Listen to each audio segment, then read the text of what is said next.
On November the 19th, 2024, Pluto, the great beast of evolutionary titanic forces, transpersonal will, catharsis and death and rebirth, is moving into the sign of Aquarius, and he will be there until 2044.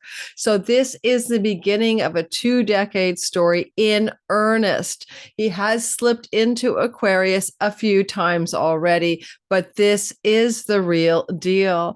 And in your life, this placement of Pluto will delineate a new area of what I'm going to call your Pluto power. You're powering up to new levels of divine willpower moving through you in new ways.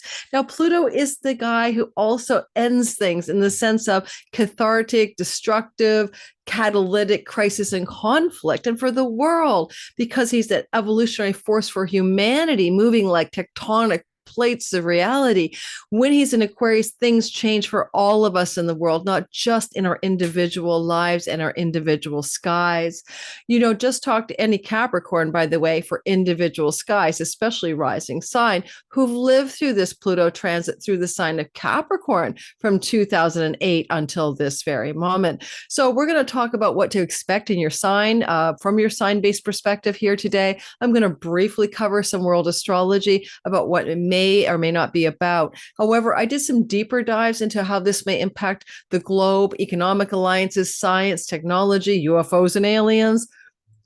I've covered that stuff already in videos I put out in 2022 and 2023 and 2024. So I have called a Pluto and Aquarius playlist, and I'm going to make sure there's a link to that playlist in my description box. One of the videos you guys might really like that I did back then was based on the idea of your Pluto generation, which we'll be covering again today, and how the Leo and Pluto generation, the Virgo and Pluto generation, etc., have markers about who they are in terms of where they've come from, like the Pluto and Libra generation being like kind of reincarnated people from ancient Hellenistic Greece, or times when art and culture were flourishing. So if you want to watch that video, I think that might be enjoyable for you as well. I really had fun making it, and I think it might really, really give you a smile about you're not just you. People go, my Pluto in my chart. It's not your Pluto. Pluto's so slow moving that when you say a Pluto at 8 degrees of Virgo, which I do, I'm a Pluto and Virgo generation, it was there for people born within like 40 days of me sometimes, depending if he was stationing retrograde. I mean, it's really for generations. And so whole generations of you are feeling this Pluto transit. Who feels it the most? Of course, well, Aquarius rising, sun and moon. But in terms of your generation of Pluto, some of you will really love this vibe. You're going to go like, give me more. But others will say, oh, this is really tough. It's grinding and making me change. So I'm going to cover your Pluto generation. I'm going to give you the dates to pay attention to with a screenshotable chart. I'm recording this video early access ad-free on November the 3rd before the USA election. One thing to note, Pluto-Mars opposition, Aquarius Leo axis on January the 3rd is a big story relevant to the United States election. So, I don't know what will be happening yet. I have some thoughts, but this is a pre-election video, and my Patreon gets this early access ad free. And so if you're interested in like $5 a month, you would have been watching this video already. Only thing I'm having to promote, maybe not. Yes, I'll promote it. If you get this video and you watch it before November the 15th, my pre-sale price is on for my 2025 All Signs bundle. That's 120 plus hours of video content, 2 hours plus for each sign, or you can get the individual signs. PDF guidebooks go with that. And if you want that kind of stuff to help me grow my channel, because it buys my microphones, my ring lights, my new computer that I really need. This guy's slowing down. It's like 4 years old. Then hire timestampers and editors for my videos and stuff like that. Then you're helping me grow and do better content and production value. It's a fundraiser, and I give you content for that. That content never goes on YouTube. Let's talk Pluto in Aquarius. And I am an Aquarius, so I'm getting ready for this. First of all, I want you to know that you have a Pluto generation. And as I said earlier, and I'm timestamping each sign. So you can go to the chapters and click for your sign, or you can go to the pinned comments by me and they're timestamped. But please stay tuned for this part first, because it's important to understand the backdrop upon which the story is happening. So let me show you a picture that I created just for you guys. And I got a little bit artistic here, not autistic. I could be that too.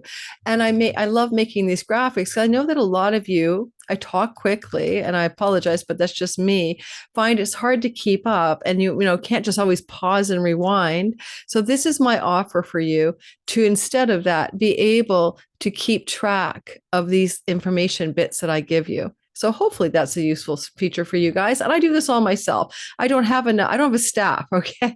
So I did this graphic for you today on Sunday, the 3rd of November. Pluto is just ingressed into the sign. Oh, sorry. He will just ingress now. What was I thinking? What happened today at this time? Mars. Mars is ingressing out of the sign of Cancer 29 Adiratic and into Leo as I record this video on November the 3rd, therefore forming its opposition to Pluto. So we're honoring Pluto and, oops, wrong one. We're honoring Pluto and Mars. Here's the screenshot. Take it, enjoy it. I'll talk around it for a bit so it's there and we'll get going. Now, basically, Pluto and Capricorn. Well, let's not go there. Let's start in the history of Pluto and Leo. I want you to know that these dates are general. If you need to know for sure, like, you know, because in 38 and 57, you know, Pluto is back and forth between the signs, even maybe in 1956. You're going to have to look at an astrology software or an ephemeris. There are free ephemerides or ephemerises at astro.com, Google astro.com ephemeris, and you'll be able to find the dates that Pluto got out of Leo and out of Virgo and in and out of it on the margins. People on birthdays on the margins, you'll need to check, okay? And ephemeris just has a table that shows you Pluto and the sign and when it changes and goes back and forth. Because every time Pluto changes the sign boundary, he is in retrogradation. And we're going to talk about what he's just done for Aquarius as he bopped back and forth between Pluto and Aquarius and Pluto and Capricorn in the last 2 years. So you Pluto and Leo generations, 1938 to 57, you guys are the baby boomers for one thing. And you're also that fiery, feisty, spicy Leonine energy. You're big performers. You guys created Hollywood. You guys created starlets and movie stuff fandom. And you guys also are royals, Pluto and Leo, you know, Pluto and Leo generation, like a Donald Trump, 10 degrees of Pluto. He is of the generation where kings and queens are in power. And it's kind of an end of an era, actually, because fixed star Regulus has moved to 0 Virgo from the 29th degree of Leo, where he was when Donald Trump was born, with his ascendant on that star of kings, rulers, power, glory, and fame and riches. The thing is that we may be coming to a close of an era in which that is true. And, you know, this is a cycle that every 248 years, Pluto will go back into Leo, but we are now not in that cycle at this point. So it could just be a note to file, right? That Regulus is no longer in Leo, but rather the little king Regulus has moved into Virgo by perspective. It's a star of the wobble of the earth and the precession of the equinoxes. It is now in Western tropical, not sidereal, 0 degrees of Virgo. So a kid born today with a ascendant at 0 Virgo will have their ascendant on Regulus or sun or moon. But you Pluto and Leo generations are waning. You are the boomers. You are the old guard. You are, unfortunately, you know, not that we don't want you around. I'm saying, you know, I'm a boomer too. Technically, I'm a 62 baby. But, you know, it's time for a younger generation to begin to lead this world. That's my humble opinion. Pluto in Virgo, right? That's the next generation, was 1957 to 71. Virgo is about matters to do with healing and wellness and health.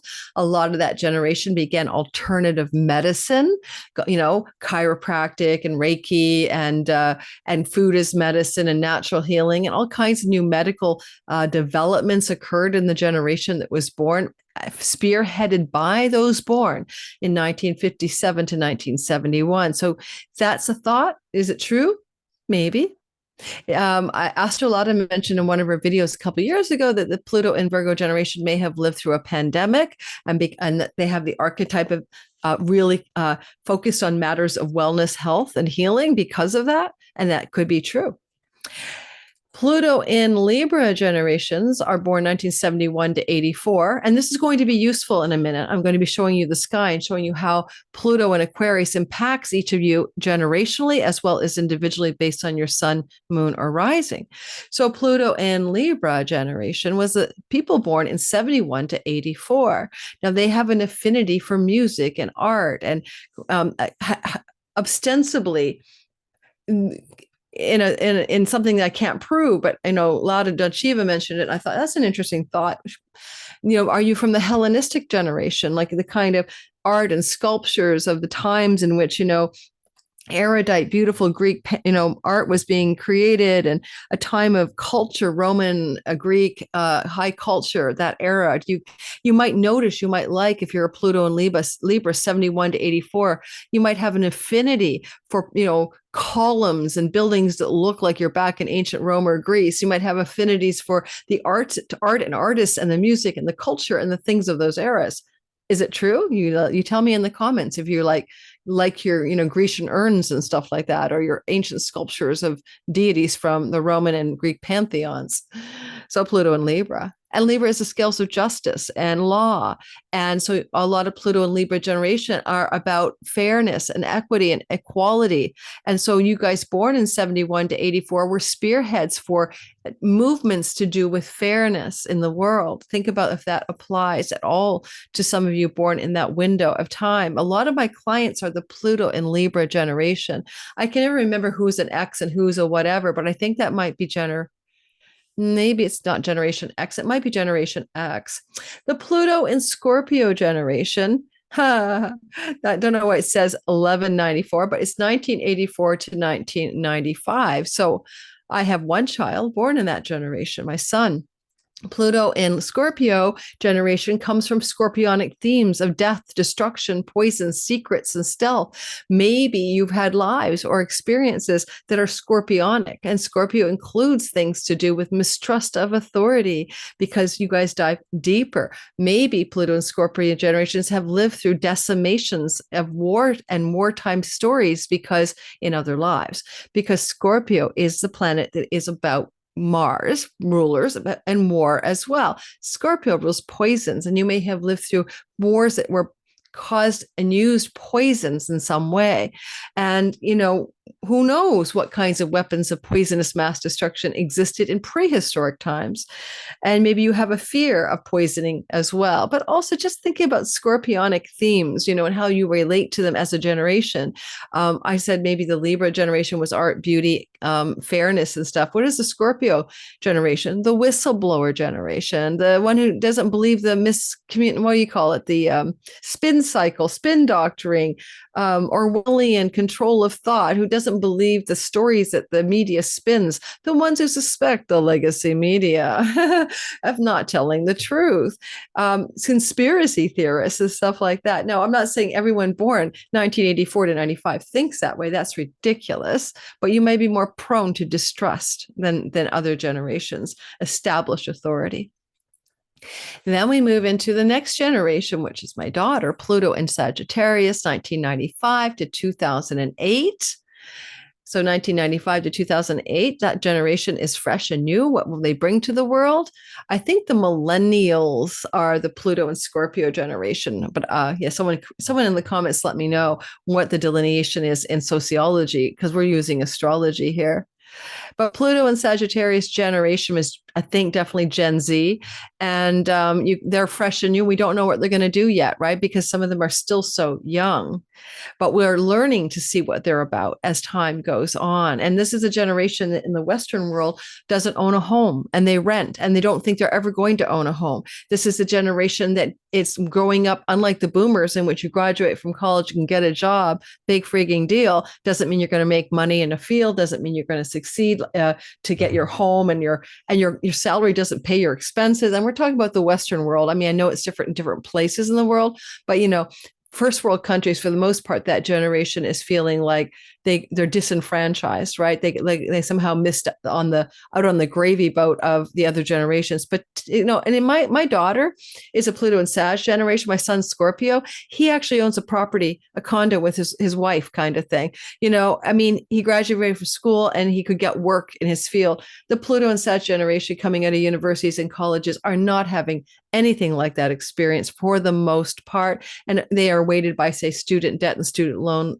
that seems unlikely to be paid back. Houses and property and real estate is outside their budget forever and ever. This is a different generation. We'll see what happens. Now, moving into the Pluto and Capricorns, well, we don't know what they're going to do, but those are people born in 2008 to 2023. Who will they become? What will they stand for? And coming next is the Pluto and Aquarius babies, 2023 to 2044.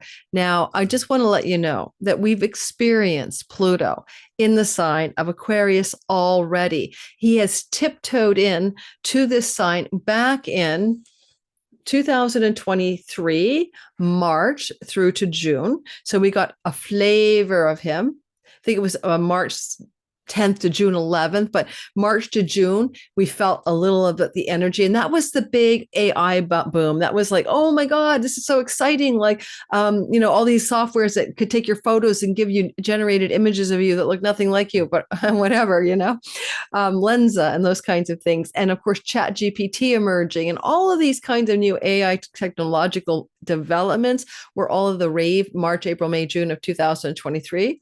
Also, we began to see the first disclosure stories about UFOs, that Tic Tac that was flying across the sky.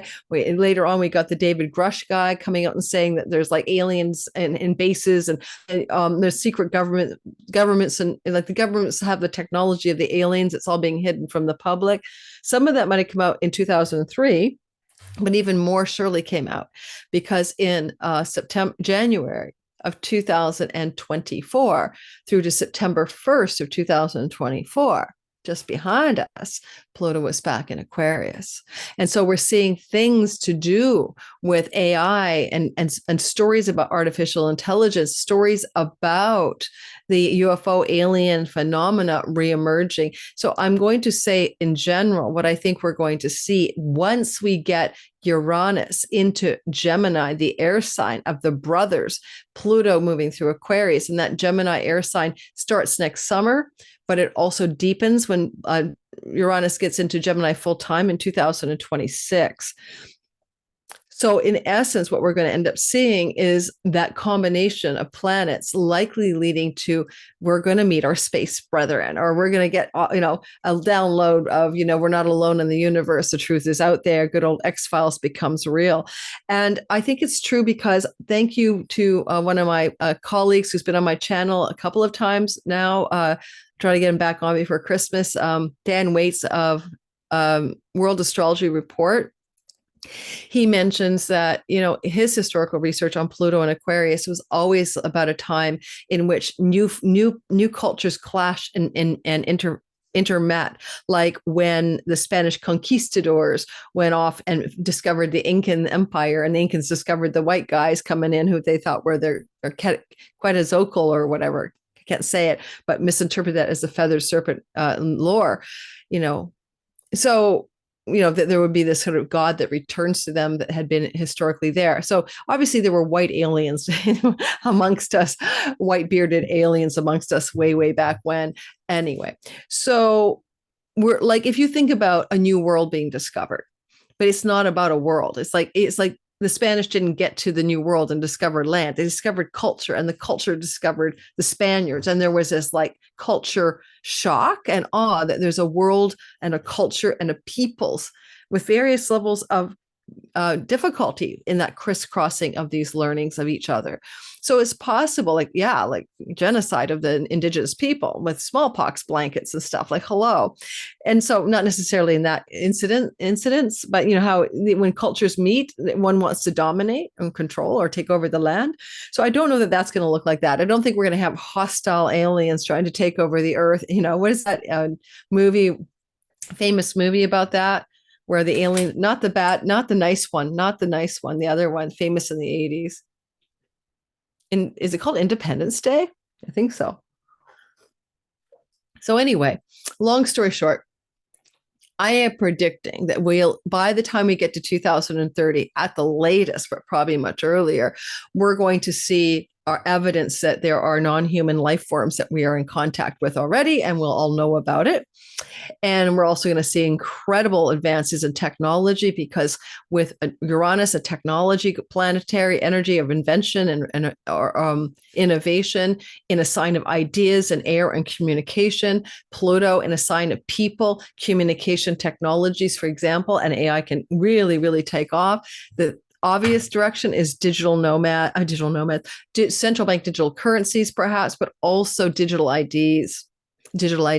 So our world will become digitized. Our identities will be digitized. We don't have to have a driver's license and then our passport, where we don't like that for social credit systems like China uses to give you brownie points for good behavior and debit points for bad behavior, because it becomes a behavior modification tool. It is definitely something this world is going to see. And so I think the Pluto in Aquarius is a digital ID story when you pair it with 7 years of Uranus in Gemini, when that's really in play in full force in 2026. All right, so I want to show you the sky, and then we're going to go ahead and do your sign. So don't forget to check the playlist that I mentioned earlier, because it will give you a lot more Pluto content than I can possibly cover right now, right here. And so that's a useful tool. And you can go back and listen to some of the things I said. My goodness, I think the first video I did on that series might have been in 2022. So there is a playlist, but I would direct you to the Astrological version. I call it that because I watched one of her videos. I thought, oh my God, this is genius. Let's look at the generationals. And so I'm crediting her with that, and not, I did my own spin on it, my own research with it. So that video is a fun watch as well. And I'll make sure I put that at the front of the playlist. I think it might be really entertaining for you guys. I want to share the chart, but it wouldn't come up. So let's try it again. There we are. So here we have it. Well, let's talk about some stories for the world, and then move right to your sign. What is it all about? What is Pluto in Aquarius all about? Well, first of all, it is literally Pluto moving into the sign of Aquarius. I'm going to move him to the first house, okay, so that we're looking at like as if we're Aquarius. Shoot. The software started spinning without me. I'm always spinning, but the software shouldn't be. All right. So Pluto's at 29 degrees and 59 minutes as of November 19th at like 12:35 in the afternoon. And as we move forward, okay, as we like just progress them forward, I'm not pinning there. There we go. And I'm going to get us ahead. Well, I'm going to have to go ahead 12 hours to do that. But hey, bear with me. Sorry. That's how the sky works, guys.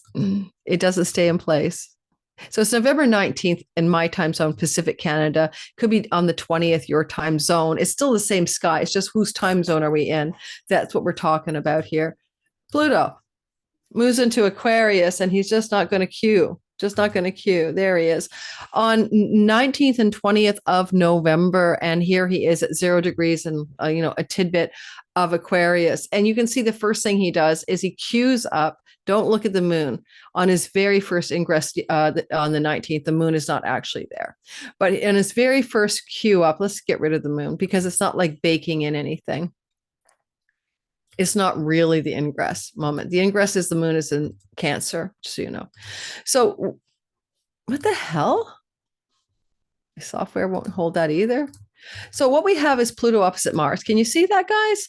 That's important because it sets the tonal quality for this story. And what is this Pluto Mars opposition about? It's about February the 14th, 2024, when Mars and Pluto co-joined at 0 degrees of Aquarius. Why is that important? Because that was the conjunction, and this is now the opposition, and it will be conjunctions again in Aquarius in January of 2026. So this February of 2024 conjunction on Valentine's Day, February 14th of 2024, at 0 degrees of Aquarius, where Pluto and Mars held hands. Now Mars has gone all the way across the sky. Then he was here and he was in a square to Pluto. And then he was here. He will be here up here. Later on, he's heading this way, right? He's heading this way towards Scorpio. That's a closing square. But what we actually have seen here is that when we see Pluto in opposition to Mars, it's a really intense peak climax experience off of seeds that were planted in February of 2024. I've already covered this on the mundane astrology. That was the flower massacre and GAZA. I'm trying not to get punitive on the algorithm here. It was a ceasefire rejected by the leader of by Netanyahu. It was a bunch of shit to do with the war in the Middle East. Okay. So there was a lot of atrocity at that time. And this is a climactic window of time. A climax is happening right here. Biden gave an ultimatum in February 2014. Buck up. We're not going to give you any, stop being such a bad, pariah nation or whatever. A lot of stuff happened in February 2014, but the flower massacre was one of those things as well. And so now this is like literally, if you don't know what it is, Google it. Literally a moment, food aid truck, the food aid going to the people, and then, the people being killed as they tried to get the aid targeted when they're trying to get food. This opposition is climactic energy from things that were seeded in your life, my life, and in the global life on February of 2024. So things are coming to a peak of energy. That has also been true. All right, this is November 20th, back when Mars was over here and was in an exact opposition to Pluto, still in Capricorn. And that time frame, Mars-Pluto opposition in the Capricorn Cancer axis, was very, very exact just before the election. We're going to say like October 28th through to November the 3rd. That's in the rearview mirror as I record this. But, you can look at atrocious behaviors in wars, for example, in the Middle East, for example, and see what was going on, around Halloween, basically through to November the 3rd. And also I know that the U.S. State Department and maybe the Pentagon put out a cease and desist order against, sort of cease and desist. We won't give you any more weapons if you don't put any humanitarian aid into northern Gaza. So, this stuff is happening in a rhythm with the things that happened in February.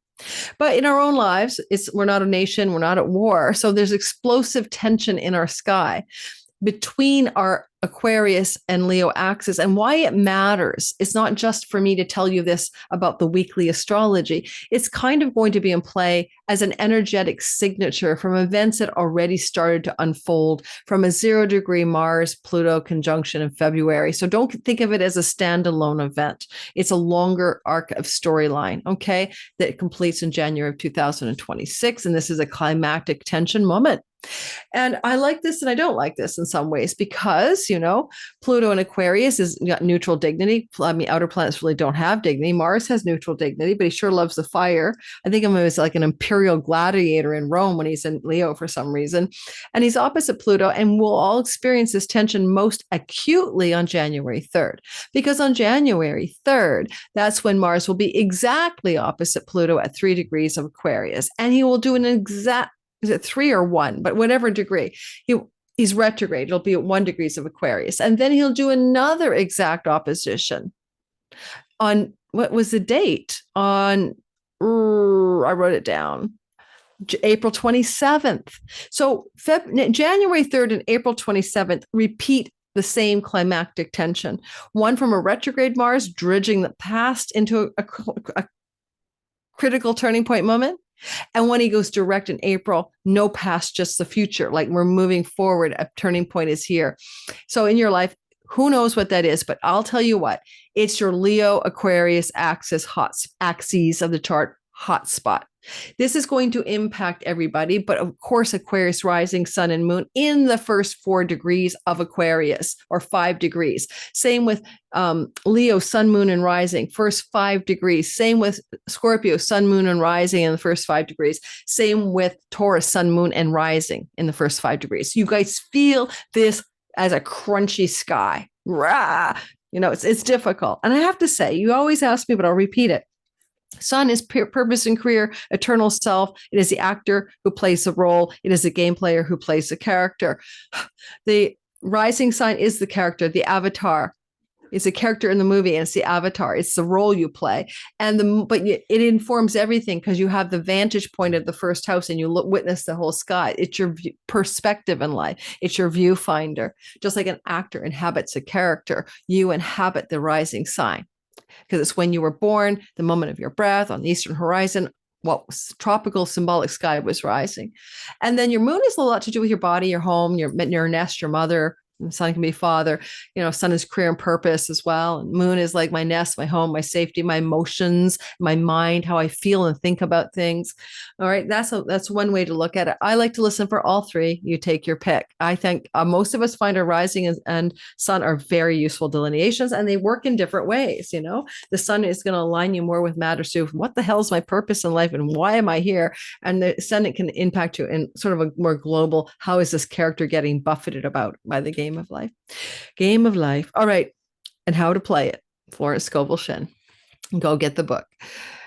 Also, one thing I want to say about the sky is every generation, you guys, your Pluto generations, remember I had the chart up. Remember, please go back and get the chart.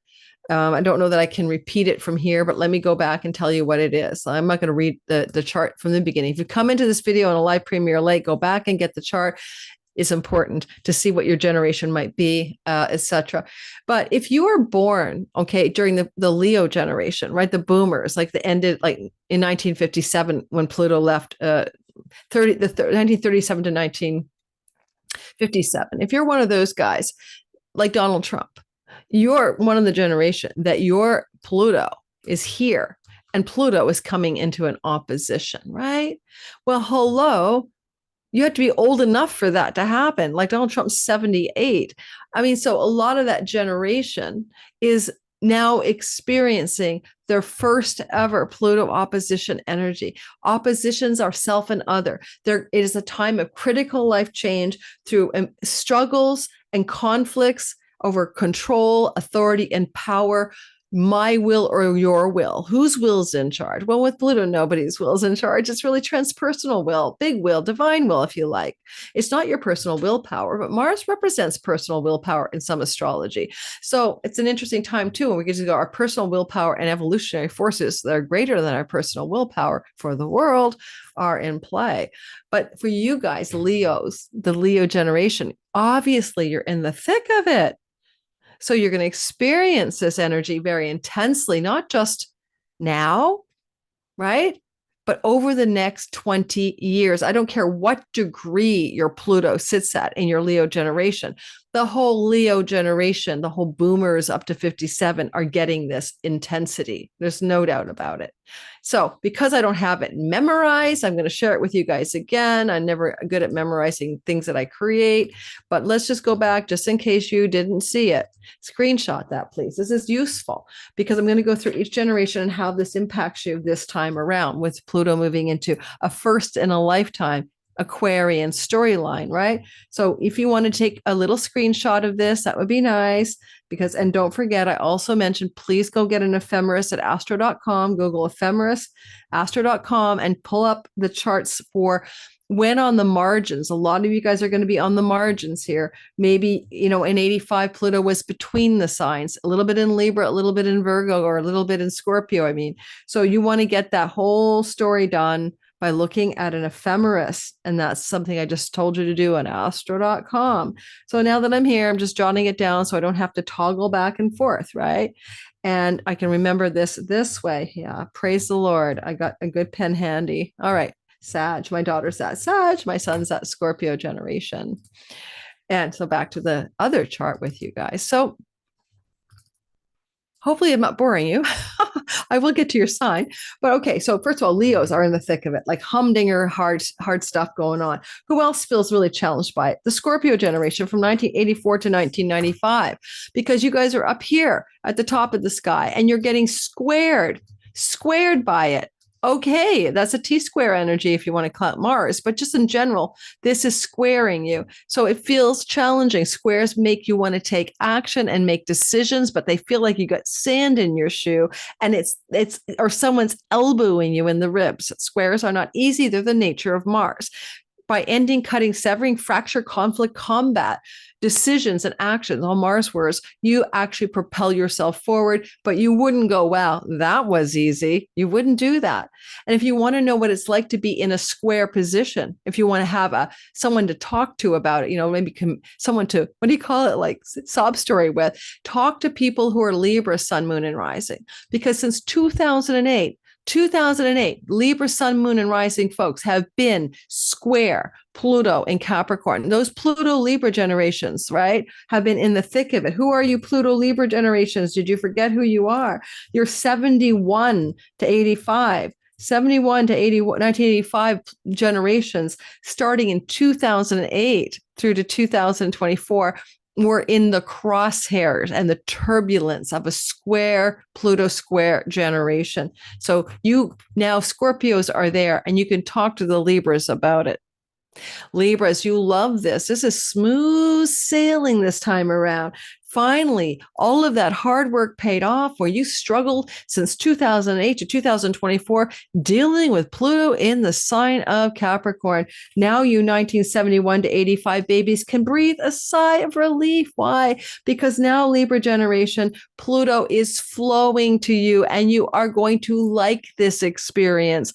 It's going to feel for this generation like they've got some luck, growth, expansion, opportunity, goodness, faith, hope, optimism, plenty, fertility, health, children. These are nature of Jupiter storylines, because trines are the nature of Jupiter, and it's an air trine to an air trine. So a lot of things happen to you that have to do with air that feel good. Ideas, beauty, a beautiful hair, beautiful music, whatever you're doing. Ideas, art, your artistic generation, your Libra, your art can pick up. Your idea of fairness, balance, and equity is suddenly flowing forward. The scales of justice are finally balancing in your life and the things you care about. So you guys are enjoying the ride. So we talked about how Scorpios are getting into the hot seat, like the Libra generation just finished up, and will be in the hot seat till 2024. What about my generation? What about the Virgo generation of 1957 to 1971? Well, we are having an experience as a Virgo generation, right? It's not just personal, of being here relative to Pluto, right up here in Virgo. Now, that is called an inconjunct, okay? It's called an inconjunct or in quincunx. It's 150 degrees away from Pluto, but in modern astrology, in ancient tradition, this place is called aversion. So while Pluto for this generation is busy navigating the air sign of Aquarius, the earthy Virgo people are kind of indifferent. 1957 to 71 Virgo Pluto people are really offside the story, just like a soccer ball is offside and they go blow the whistle and it doesn't count in a soccer game. I used to be a soccer manager for my daughter's teams. It does not matter to us what's going on there. Now, that's going to be different than when you listen for your sign, because I'm an Aquarius rising, so I do care about it personally. But my generation is not super invested in what the hell is going on. At the very best, what they can do is kind of adopt new Plutonian alien technologies or groups of connection, like new medical systems for the world, because Pluto represents like we, the people, and new organizing structures and groups like the BRICS nations, et cetera, and new economies of structures of alliances of humanity into different forms. Also, Pluto's power to the people or power over the people.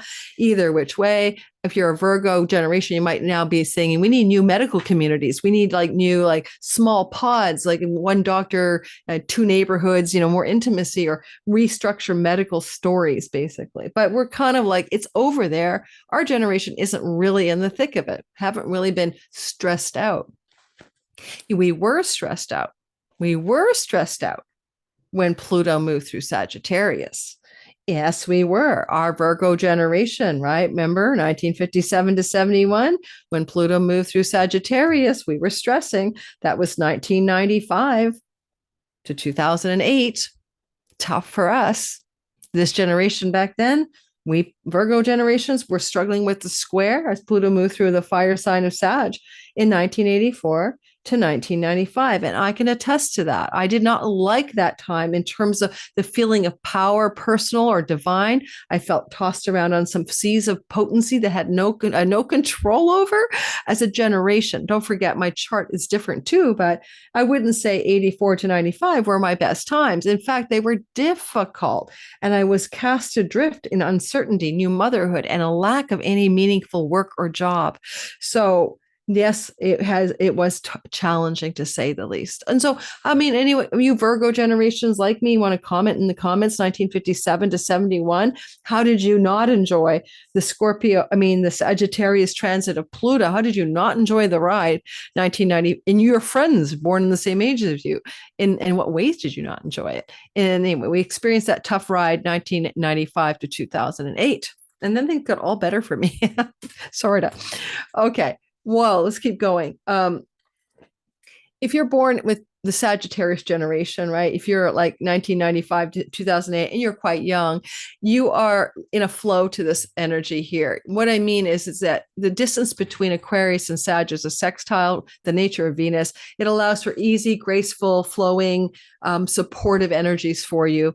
It can bring powerful new love stories your way, powerful new friendships your way as well, because sextiles are Venusian. She's love and friendship, kindness and goodness. She's also about art, creativity, and prosperity. And these things may be Aries, money in particular, currencies, areas of greater flow for Sagittarius. Even though I just talked about how disenfranchised they were suffering from a lack of Pluto contact because Pluto was in aversion in Capricorn from 2008 to 2024. Now you no longer have an aversion. You're not semi-sextile Capricorn. New generation of Sagittarius 1995 to 2008 are witnessing Pluto and able to receive some power.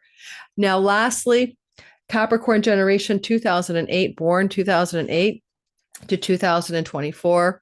See that there's a little bobble there, 23, 24, depending on the margins. That's where you need the ephemeris.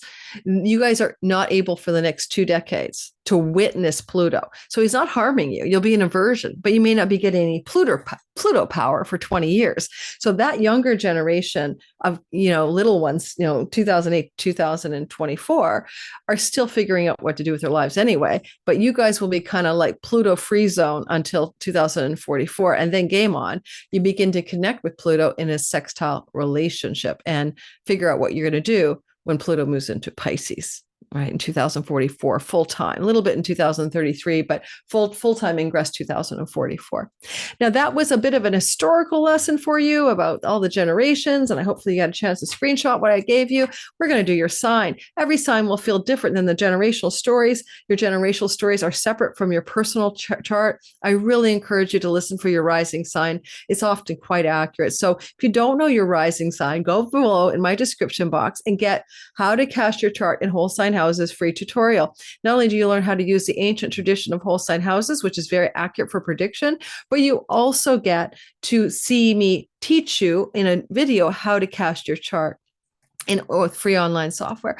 In order to do that, you're going to need to have a time of birth. Now, if you don't have a time of birth, your chart can be rectified by a professional astrologer, or you can get your birth certificate from your hospital. Some states and places in the world don't record it. Mom may not remember. And then what you can do is get an astrologer like Patrick Watson. Google Patrick Watson Astrology. He does rectify charts. I've probably sent like hundreds of people to him by now. I used to do it. It's not my favorite thing to do, and I've got better things to do. But for those of you looking for an actual birth time, which gives you your rising and allows you to be very predictively accurate with Time Lord tools, please go check out Patrick Watson. And no, I'm not an affiliate link with the guy,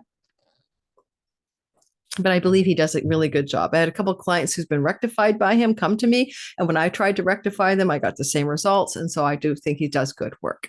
All right, I'll put a link, if I can remember, to Patrick Watson down below at his website. Anything else? No, I think we're going to get going. So I feel like I'm forgetting to tell you something, but I can't remember it. That's why I'm forgetting.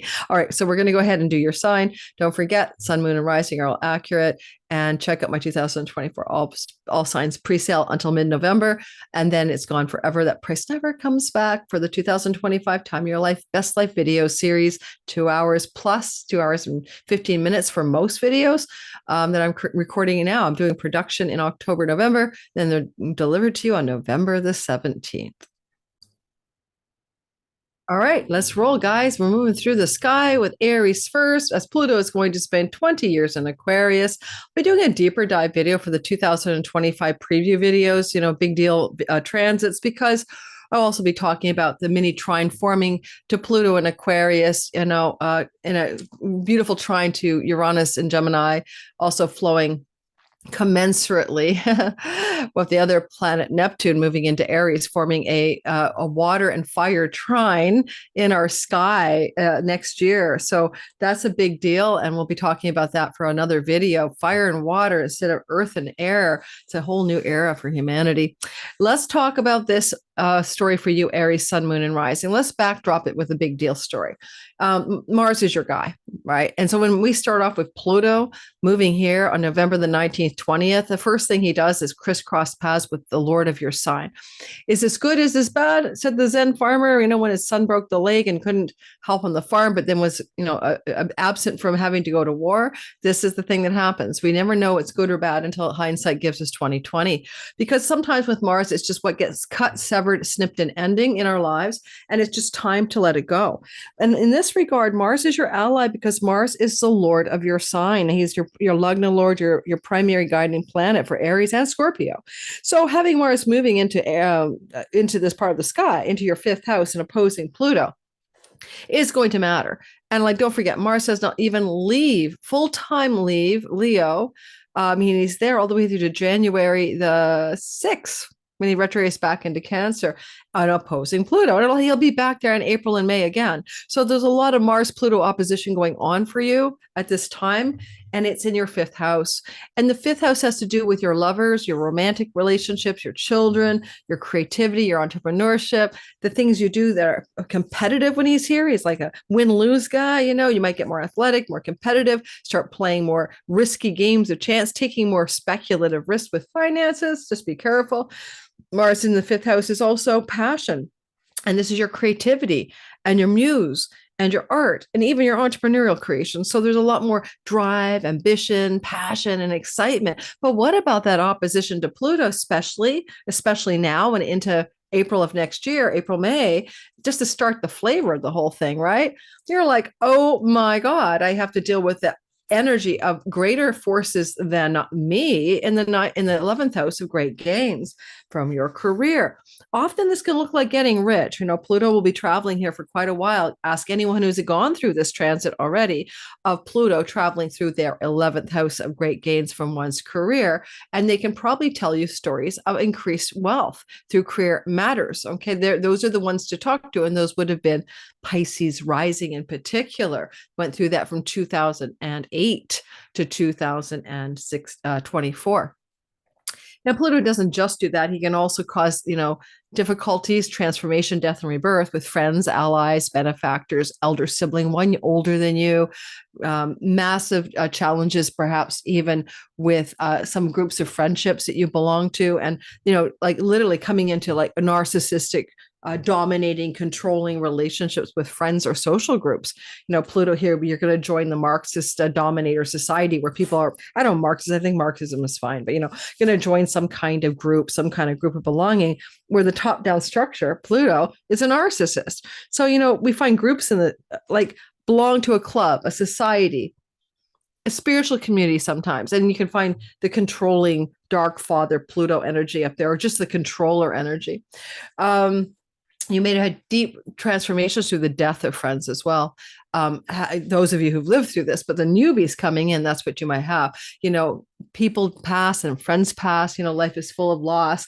And so you could be one of those kinds of, in the next 20 years, some Aries risings, in particular, Sun and Moon secondarily, will have transformation in loss of friendships, to real loss or just destruction of the friendship itself. It is going to be the sun sign Aries that really fills the Pluto career story, where you could find yourself experiencing lots of wealth, profound riches in the next 20 years through the gains of your Capricorn 10th house. Don't forget, Pluto traveled through that house and was really working it for you since 2008, so that you finally figured out what real divine willpower moving through you in relationship to career and social status, social standing, and purpose matters were. How do you define achievement and success? What does it mean to you? Pluto in the 10th house was in the public reputation part of the sky. Where have you had transformation in your reputation? Where have you died and been born again, and how the world sees you and your actions in the world? And how have you met dark fathers and controlling, especially male figures during that transit? I can attest. Aries sun. So this story is closing out, because now you're going to get the great gains and the rewards. Second from the 10th house is the house of the rewards of the thing that Pluto was doing beforehand. And it is a money house. So there is fame, there is power, there is influence, there's powerful people supporting you. There's some wealth you can generate with this Pluto transit, but there's a bit of a bumpy start, because there's also conflict because of this beginning is Mars infused, right? And this is going to play out most intensely till the January of 26, because don't forget, February 24 to January 26 is the window of time in which that Mars-Pluto conjunction is in play through this time, the climactic opposition, a conflict with a child, a conflict with a lover, needing to end, cut, snip, or sever something to do with your entrepreneurial or creative projects in order to facilitate the greater gains and growth of your career. Now, one other thing about the 5th house, it can be about the things that you do that you're naturally talented at, and your natural gifts and talents in the 5th house are being amplified by Mars. So that can be a good thing. And it could actually just be that the struggle is to lean into your joy, fun, play, pleasure, competitive spirit, your creative, artistic, and entrepreneurial spirit, Mars in the 5th house, because you're so focused on also those career gains. I mean, sometimes money can't buy you love. That's what my newsletter, Cosmic Moonshine newsletter, came out today. And I wrote one of my lessons right now with the Venus Neptune thing is money can't buy you love, right? Prosperity lessons. Because yes, while I might make a lot of money right now compared to any other time in my life, it's also without the pleasure of having time to enjoy it, So Mars is all about like passion down there. Passion, could incite some really transformative sex as well. When? Because Pluto Mars opposition here, transformative sexual energy going on in your life. Yeah, in the beginning of this transit, November 20th through to January 6th, and maybe back again April and May. So let's really remind you of a couple other little details here. Just slight touches, right? When Pluto is going through this 11th house, it is sextiling you, and it is something that you don't mind. It was difficult with the square to the 10th house because it is angular to you, but this is more of a soft touch, and it's Venusian, and the sextile to your sun, moon, and rising feels graceful. It is probably most felt in the beginning by the sun, moon, rising people in the first 5 degrees. So this year, next year, 5-6 degrees, you're really in the thick of Pluto, you and Pluto. That's how it feels. It's like here, but it's full of intensity, but it's got a lot of grace. And then we move forward in time, we could go like 26, 27, 28, 2000. Then, the mid ranges are feeling it like 8 degrees to 15 degrees. I will cover 14 degrees. I will cover these kinds of timeframes in another video, but all of you, our Aries, are getting the gale force wind of Pluto. If it's wind, because it's Aquarian air, from the 11th house of good spirit. And you're probably welcoming it. You welcome the riches, the power, the fame, and the influence, but you also know that there's deep transformation here. And the loss of a close friend, for distance, moving away, maybe the death of a friend, can be an absolute catalyst for your spiritual growth in the next 2 decades. Or maybe a sibling one older than you. All right, Taurus. Oh, and one more thing for Aries. Don't forget, Neptune is going into your sign, and Saturn full-time February 2026. I'm testing the waters next year. But it is going to be also a whole new you experiencing what's going on in that 11th house. So keep that in mind. Your fantastical imaginal realm is wide open. Saturn is helping make form and structure from your imagination. So you've got a lot of power coming into your story. Taurus, sun, moon, and rising. First of all, it looks to me like you're going to experience, it really does look to me like you're going to experience this Pluto transit as a challenge. It's not going to be easy. You want to know how it was to other signs? Ask the Aries. They live through a square relationship of Pluto to their sun, moon, and rising. They went through this 2008 to 2024. Now it's your turn until 2044. And of course, we had a testing range here. What was happening March through to June of 2023, what was happening January through to September 1st, 2024, because you had Pluto in Aquarius there already, squaring your sun, moon, or rising. Obviously, sun, moon, and rising first 5 or 6 degrees are feeling it more intensely than everybody else. But you're still, all Tauruses feel like there's some kind of compulsion for transformation, power, and growth, and evolutionary transpersonal willpower forces moving through your career space.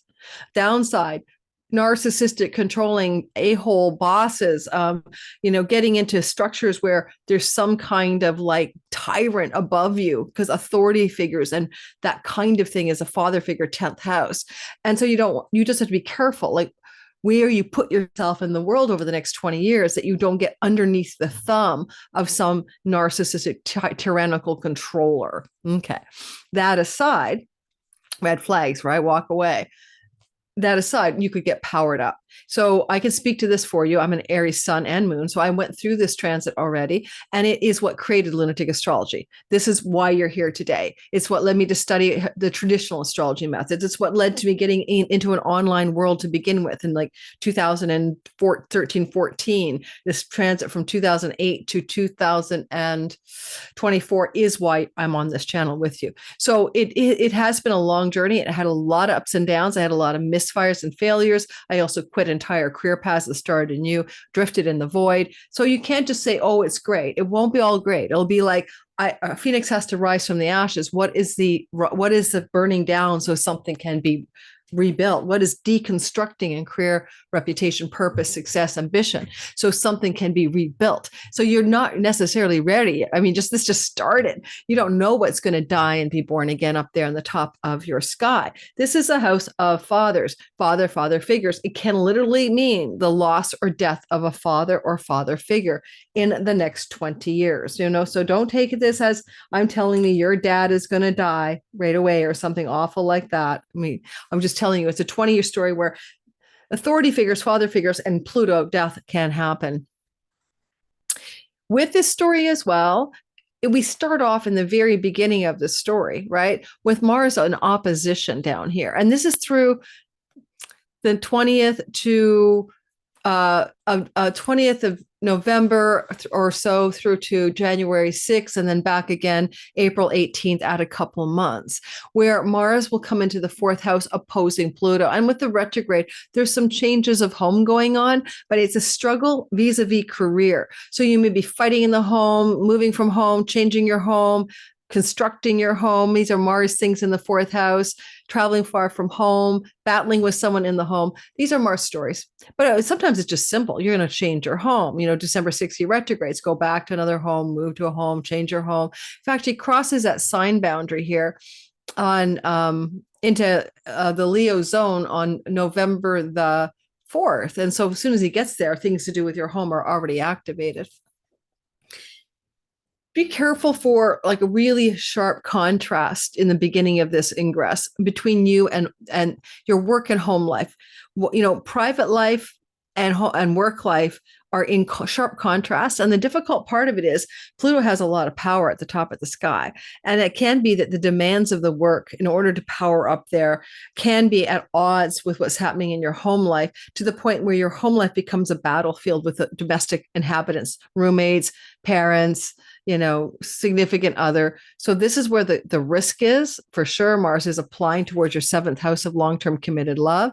But a lot of times I just see Mars down there, forget about the Pluto story. People travel far away from home. People, quit their home, exit their home, chop down their home. There's an ending around the word home that could happen with this longer transit of Mars. We haven't seen him in this condition since the late 70s with a retrograde from Leo into Cancer, so 77 or so. So this is a very different story for you than something you may have encountered recently. So it's not just the Mars every 2 years that you move your home. That would be silly, right?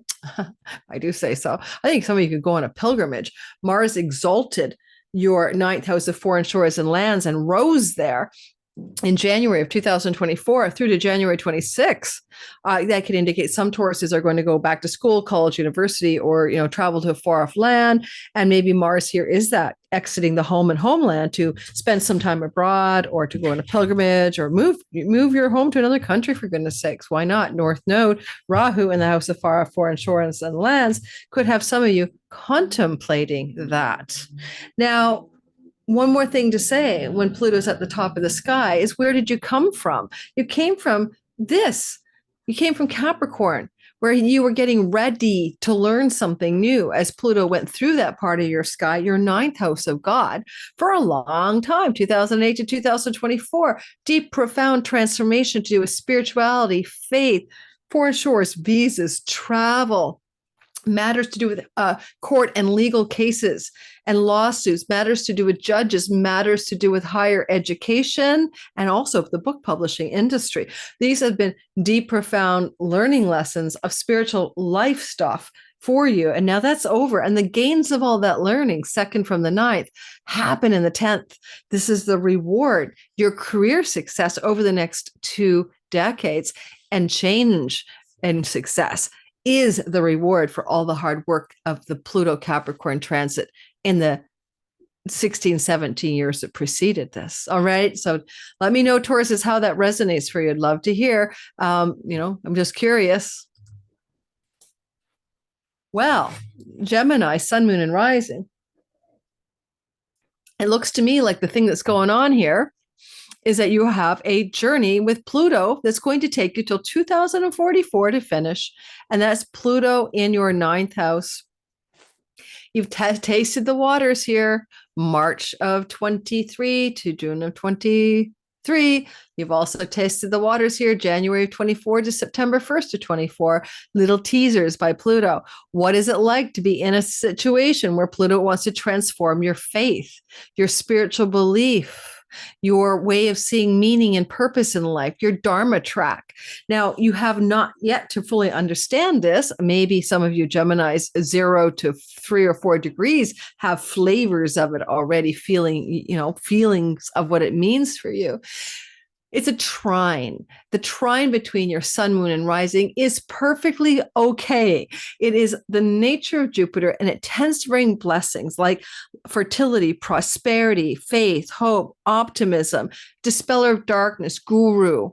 But you could get a guru out of this, a dark guru. Be careful, like a tyrant, narcissistic, controlling, megalomaniac. But you could also just get a very powerful spiritual teacher or teaching that really amplifies your spiritual life over the next 2 decades.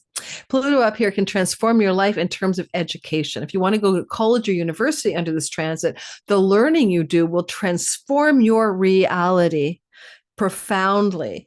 I've seen a lot of people with this transit I know in the past who've already lived through it, by the way. The Taurus folk, brain, come back online. Yeah, the Taurus folk, because I'm thinking of 2 people, have a lot of intensity around where they live connected to foreign shores and lands. They've repatriated, expatriated, expated, done that kind of thing during that transformative Pluto transit. And also, I've seen lawsuits for them, or really dealing with hardships with legal matters, court cases, inheritance battles, stuff like that. Some stuff like that. You want to know that Mars is in this opposition. You sure do want to know that, because you're going to feel it right away. November 19th, 20th, in comes Pluto in a degree-based opposition to Mars. And this is going to be all the way through till January 6th, until Mars slips into Cancer. And then you're going to feel it again April 18th, add 2 months. So what is it? It is some kind of tension in the sky, and it's a climactic energy from the January of 2024 conjunction. And this energy doesn't wane fully until January of 26. So it's just like a crisis, peak of a mountain point of some sort. What is happening? That you are going to have a push-pull tug-of-war between what you desire to do in your 3rd house, which is travel, change your neighborhood, battle with your neighbors, get passionately involved in writing projects, be passionately driving forward with your online world stuff, your media, social media and media stuff, 3rd house. That's what Mars would do otherwise without the opposition to Pluto. It just have you like really pushing for a great deal of passion, drive, ambition, and action and hard work. But there's a problem. Can't ignore the fact that Pluto has a different agenda in your ninth house. So it can be matters to do with travel are stalled or blocked, or there's some oppositional force. Like Pluto up there could be a visa crisis. The authorities say, no, we're not stamping your visa. You can't go here, wherever here is. Mars down there could also cause conflict with neighbors over spiritual belief. Now that sounds weird. Who in our modern world does that? But you never know. You might have a real weird nut job neighbor who's a fundamentalist of some sort and insists that you, not fly a flag that doesn't show, respect to the religion. I don't know, but there's definitely that kind of like neighbor battles with neighbors. And, a younger sibling, one younger than you, aunts, uncles, cousins, nieces, and nephews kind of are all the third house people. Now, it could be Mars likes to travel. And so travel to see those people can happen, but there is also intensity here with Pluto transformation. Be careful, when you're driving, because, Mars rules cars and planes and trains. He's in a kind of a vehicular house. The third house is how we commute. We go to and fro. I'm not saying don't leave your house, but drive very cautiously in the window of time we're talking about, right? So that is November the 19th to January the 6th. I think I'm just going to walk everywhere myself. All right. And then again, April 18th, had 2 months. And, Mars always brings change. And he's going to make a change to your neighborhood, most likely, or your neighbor relationships, or change in travel plans, that kind of thing. When Mars is in any place, he's a god of change. So keep it in mind. Mars did rise in a zodiacal rise in January of 2024 through to 26 in your eighth house of chunky money, and that will wealth you up. FYI, just a sidebar. I should do another video on that video that I put out a long time ago, because it really does explain a 2-year cycle in your life. And so I did put that video out a while back, when January, when Mars was becoming visible at the end of Capricorn. So it's just a theory that I think that here your like energy of the crisscross of Pluto in the ninth house, it could be not about you. It could be between two siblings. You see, a sibling 2 older than you is the ninth house. A sibling 1 younger than you is the third. And maybe there's a big battle between those two, and it may not even impact you. Just a thought. Or you're having a battle with a spiritual teacher and a neighbor, or they're fighting with each other. Like sometimes the chart's not all about us. Okay. Cancer, sun, moon, and rising sign. First off, Pluto, he's going to be moving for 20 years through Aquarius after spending a long time in the sign. Oh, I should have said more for the I'm finishing you up, Gemini. I hope my time stamping sister catches this. Pluto and Capricorn for Gemini risings since 2008, chunky money, taxes, inheritances, money from investments. These have been death and rebirth experiences. I did Rush Gemini Sun. I can tell you the stories, including sticker shock, taxes, and, investments that went south, and a bunch of other financial stories of woe, including, banks, loans, and mortgages. So a lot of Geminis are coming out of a kind of a time of financial hardship, but deep soul work, deep dive into the moksha liberation of the eighth house, deep connection to the occult mysteries, especially regarding intimacy and sexuality and magic and stuff. And now Pluto is giving you the rewards in the ninth house of God, which is all about that learning and that wisdom and knowledge, and that moving into a path in life of true meaning.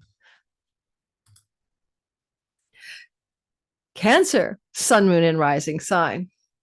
I need to tell my sister to make sure she timestamps it properly. First of all, Pluto's moving through Aquarius till 2044.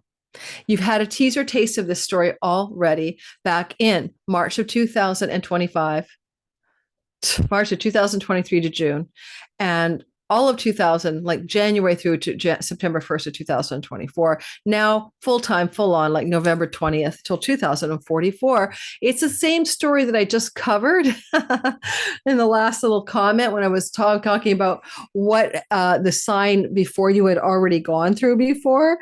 So it's like, yes, all that stuff to do with your inheritances, your taxes, your shared resources with a partner, spousal separation money, widowhood money, money coming from, divorces, money coming from banks, loans, and mortgages.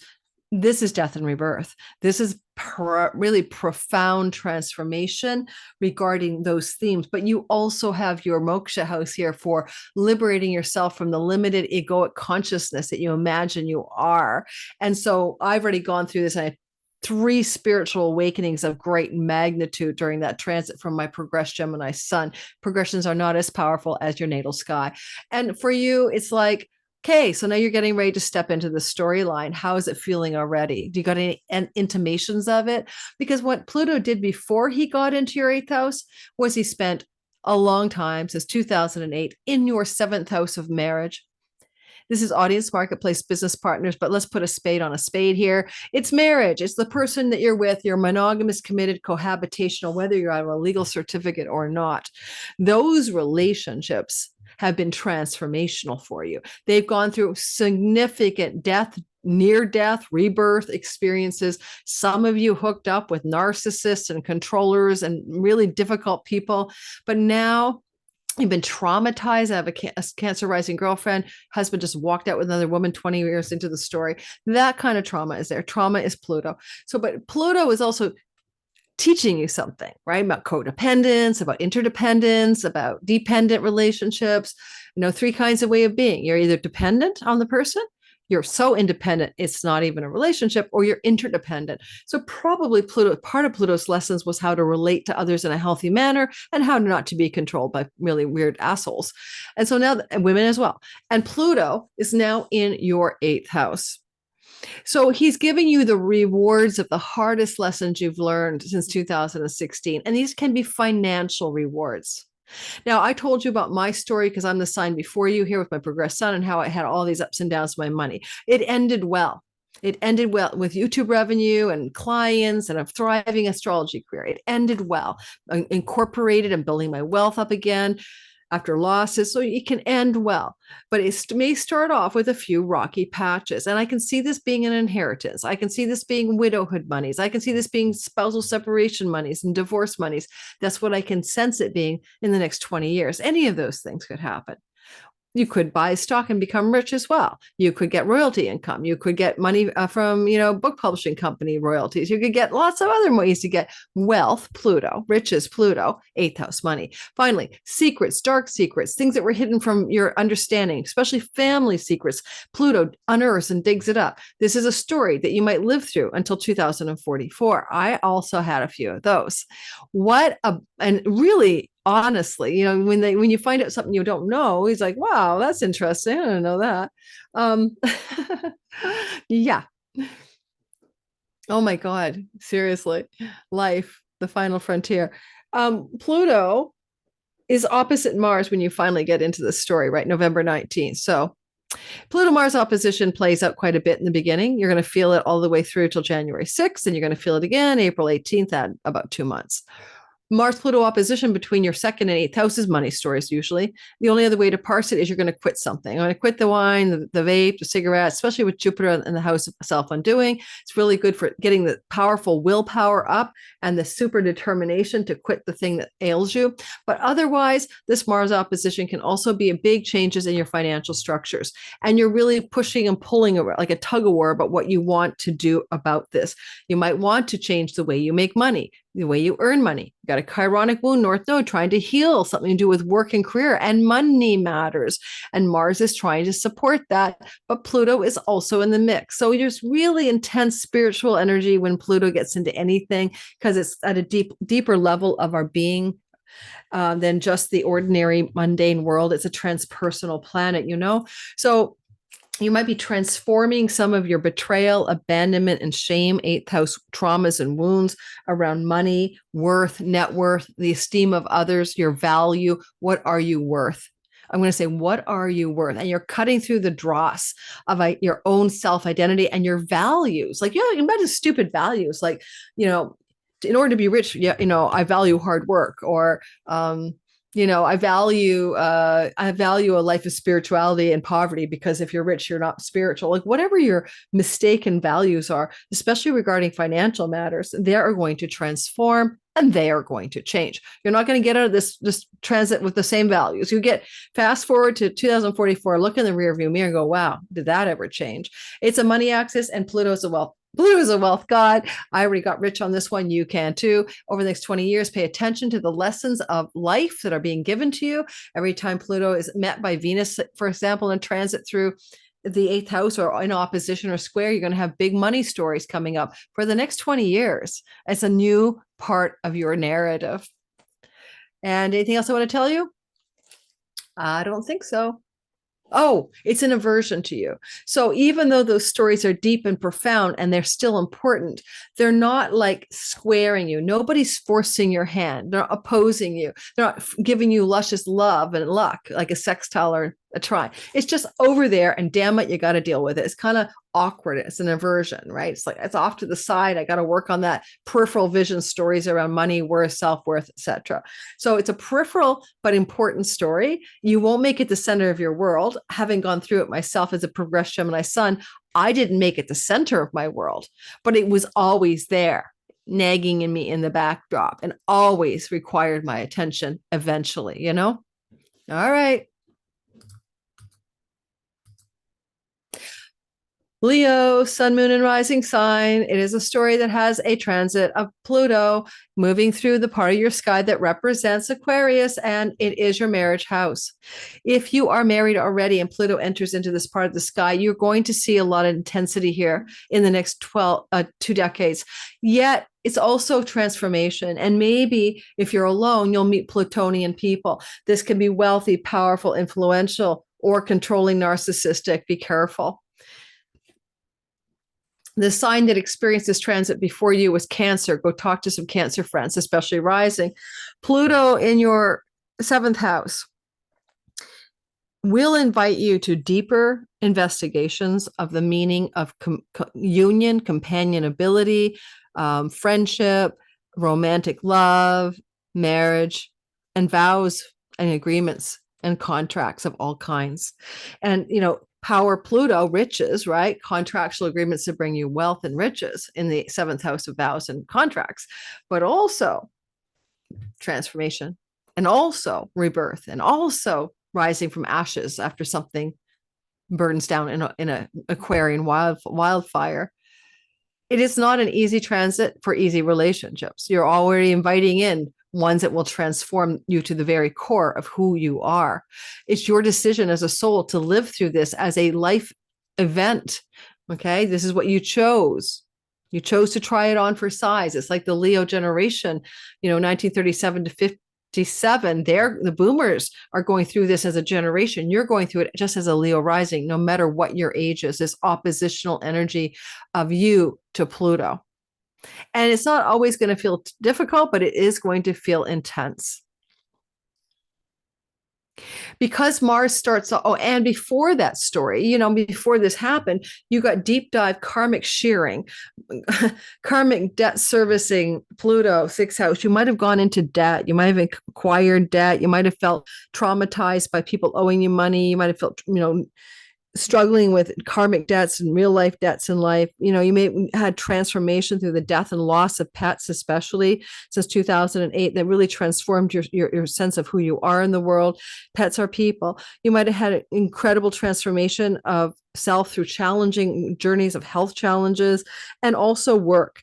And maybe some of you, like Pluto, transformed the work you do in the world, quit your job, started something new. It has been intense, but now you're moving forward for the rewards of all that hard work since 2016, and the rewards are of a relational seventh house. So yes, it's not easy, but yes, it's got rewards for you. Now, wealthy people are Pluto. And if you want to marry a wealthy woman or man, this could be a story. I mean, it could just happen whether you think you want to do that or not. January 6th is tough, right? January 6th, you get that essence of, not January 6th, November the 20th to January 6th. You're really in the thick of the Mars-Pluto opposition. And it comes back again April 18th. Add 2 more months after that. So this kind of thing is like, are you fighting? with somebody, especially like your significant other? Are you guys duking it out? Are you having deep conflict about your values or what you think is, what you both want? You've got the sharp object, the sword, the knife, sorry, the weapon in your hand, your Mars. And so you're like lobbing that at the person. And so you're the one in the decision-making power most of this story. I mean, somebody, something, or some untenable situation is requiring you to cut, end, and sever. And it can definitely look like you're going to cut, end, and sever a major relationship. Like it's just time to let it go, and that's okay. If it is time, it's time. That ring light's going to blind me. And I also kind of think that, shout it out. Pluto Mars can be like a screaming match, a primal screaming match, even with somebody else, but that's okay. Sometimes you don't have to hurt them. You can't hurt them with a scream or your words, really. Scream nicely, scream nicely. Whoa, do it. You'll like the feeling of having released something and screaming nicely through this Pluto Mars opposition. All right. I think the majority of you are getting ready to cut out of some friendship or relationship or business partnership that is not working. Virgo, sun, moon, and rising. Mars moving through the sky. Sorry, Pluto moving through the sky. I got 5 hours sleep last night. I don't know. Something woke me up at that time thing where you're supposed to fall back, speed ahead or whatever. That didn't work. I mean, I was up at, 3:30 a.m., 4:30 real time before we shifted the clocks. And there's no way I was going back to sleep. And I had a big work day. So I apologize if I'm a little spacey. Virgo, sun, moon, and rising sign. Well, basically, the energy of Pluto moving through the part of the sky where he'll be is something that is in your mind's eye or your way of seeing it, not a big deal. You're kind of in aversion to it, like not aversion, like you don't want it, but it's in the peripheral vision. It's over there on the side of your attention. In that regard, Pluto through the sixth house, well, important, and was last experienced by the Leos, right? So risings, go listen to their sign if you want to hear more. It would have been about transforming your relationship to your reality through loss of pets, death of pets, like death and rebirth experiences with animals and pets. My Virgo rising daughter, to a crow just landed on my right, beautiful crow on the branch outside my window. What a gorgeous beast. Anyway, death and rebirth through pets, losing animals. My daughter went through that. The energy of things to do with not just the loss of animals transforming your life, but also things to do with debts, karmic relationships that are indebted, and you must work through them and transform through those karmic relationships. Also matters to do with work and your work routines and health routines being highly transformative and somewhat challenging.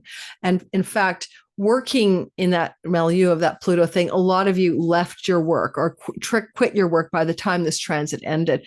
If you could, you did. You died in one path, deconstructed to reconstruct between 2008 and 2024. But as we move forward, Pluto now is, that's where Pluto is. That's where Pluto is. Oh my God. That's where Pluto is. That's what happened to the Leos. Okay. That's what you're going to experience. Oh my goodness. Sorry about that, guys. My brain went offline for Virgo. So don't troll me. Don't troll me. It's just literally, I'm making a video for you on 5 hours sleep. So positively, Pluto here can make you much wealthier in the work you do, and you could accumulate a significant amount of life savings, for example, enough to retire. But Pluto here can also be about the transformation of yourself through karmic debt relationships and through pet relationships and the loss of animals in your life, etc. And maybe an elder pet too. I'm not saying your little puppy's in danger or anything like that, but it's a 20-year story. So most animals will pass within 20 years of having them and then not having them. So that loss of pets can be very spiritually transformative for you and really help you connect to a deeper part of your soul. And your health challenges, if and when you have them, become extremely transformational as well. Now, Pluto has come from Capricorn, where sex, romance, fertility, and pregnancy, for example, have been death, rebirth, traumatic type experiences. So then I do have a lot of great Virgo stories on that one. Getting involved with a narcissistic romantic partner, getting involved with the dark betrayals of cheating and lying and dark love, dating, romance stories. Woo. Or also Pluto is miscarriages and abortions. And so for fertility matters with pregnancy and conception, there has been a deep, dark force there. Now, this is behind you. But some of you may have had some really big blowouts with your children, big death of the relationship, maybe the rebirth of the relationship as well. Now, when I think about the story ahead of you, right, until 2044, a lot of this story, again, is offside of you. It's not really hitting you straight on. And so even though it's there, it's not going to rock your world. It's just going to shift the subtle in between metacosmos worlds of your chart, which is houses 6, 12, 9, and 3. But I covered that kind of story in one of my other already created videos. We start off this transit with Mars and Pluto forming an opposition through to January 6th. In essence, Mars and Pluto in an opposition is to struggle. It's difficult. It's going to demand something of you. Is it the 6th or the 4th? But you get the gist, right? Early January. What will it demand of you? It will demand something, and it probably looks like you're being asked in the sky to come to terms with some kind of ending, cutting, and severing of a relationship that you know you no longer want. Now, it doesn't have to be your main squeeze by any means, although Saturn is testing the waters for that. It can be a relationship that is just a workmate, a friendship, but karmic relationships that feel debted and indebted. And Mars is snipping from the house of past lives, the Akashic records, the deep unconscious, etc. It's ideal during this time until early January, and then again mid-April, add 2 months, to quit an addiction. That is clear. Mars slices and cuts through, severs addictive, self-undoing bad habits, patterns, and substance addictions or abuse in the 12th house. Pluto is the determination and willpower to do it. It won't be easy. It might be a struggle, but it's for your health, or it's for your job, or it's for your, reasons of the 6th house. You really want to prevail and persist in getting clean and clear of some substance or discipline around some substance problem of some kind. This is very classic with a Mars-Pluto opposition on the axis of the 6th and 12th house. Pay attention to dreams. They'll be very cathartic, very powerful, because Mars is in a dream house and trance house, and Pluto, big, intense dreams that really inform.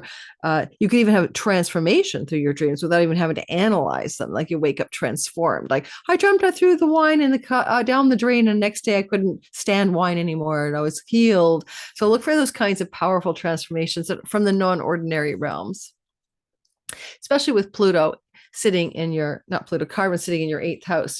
This is going to be healing through deep spiritual work and transformation. No Advil needed.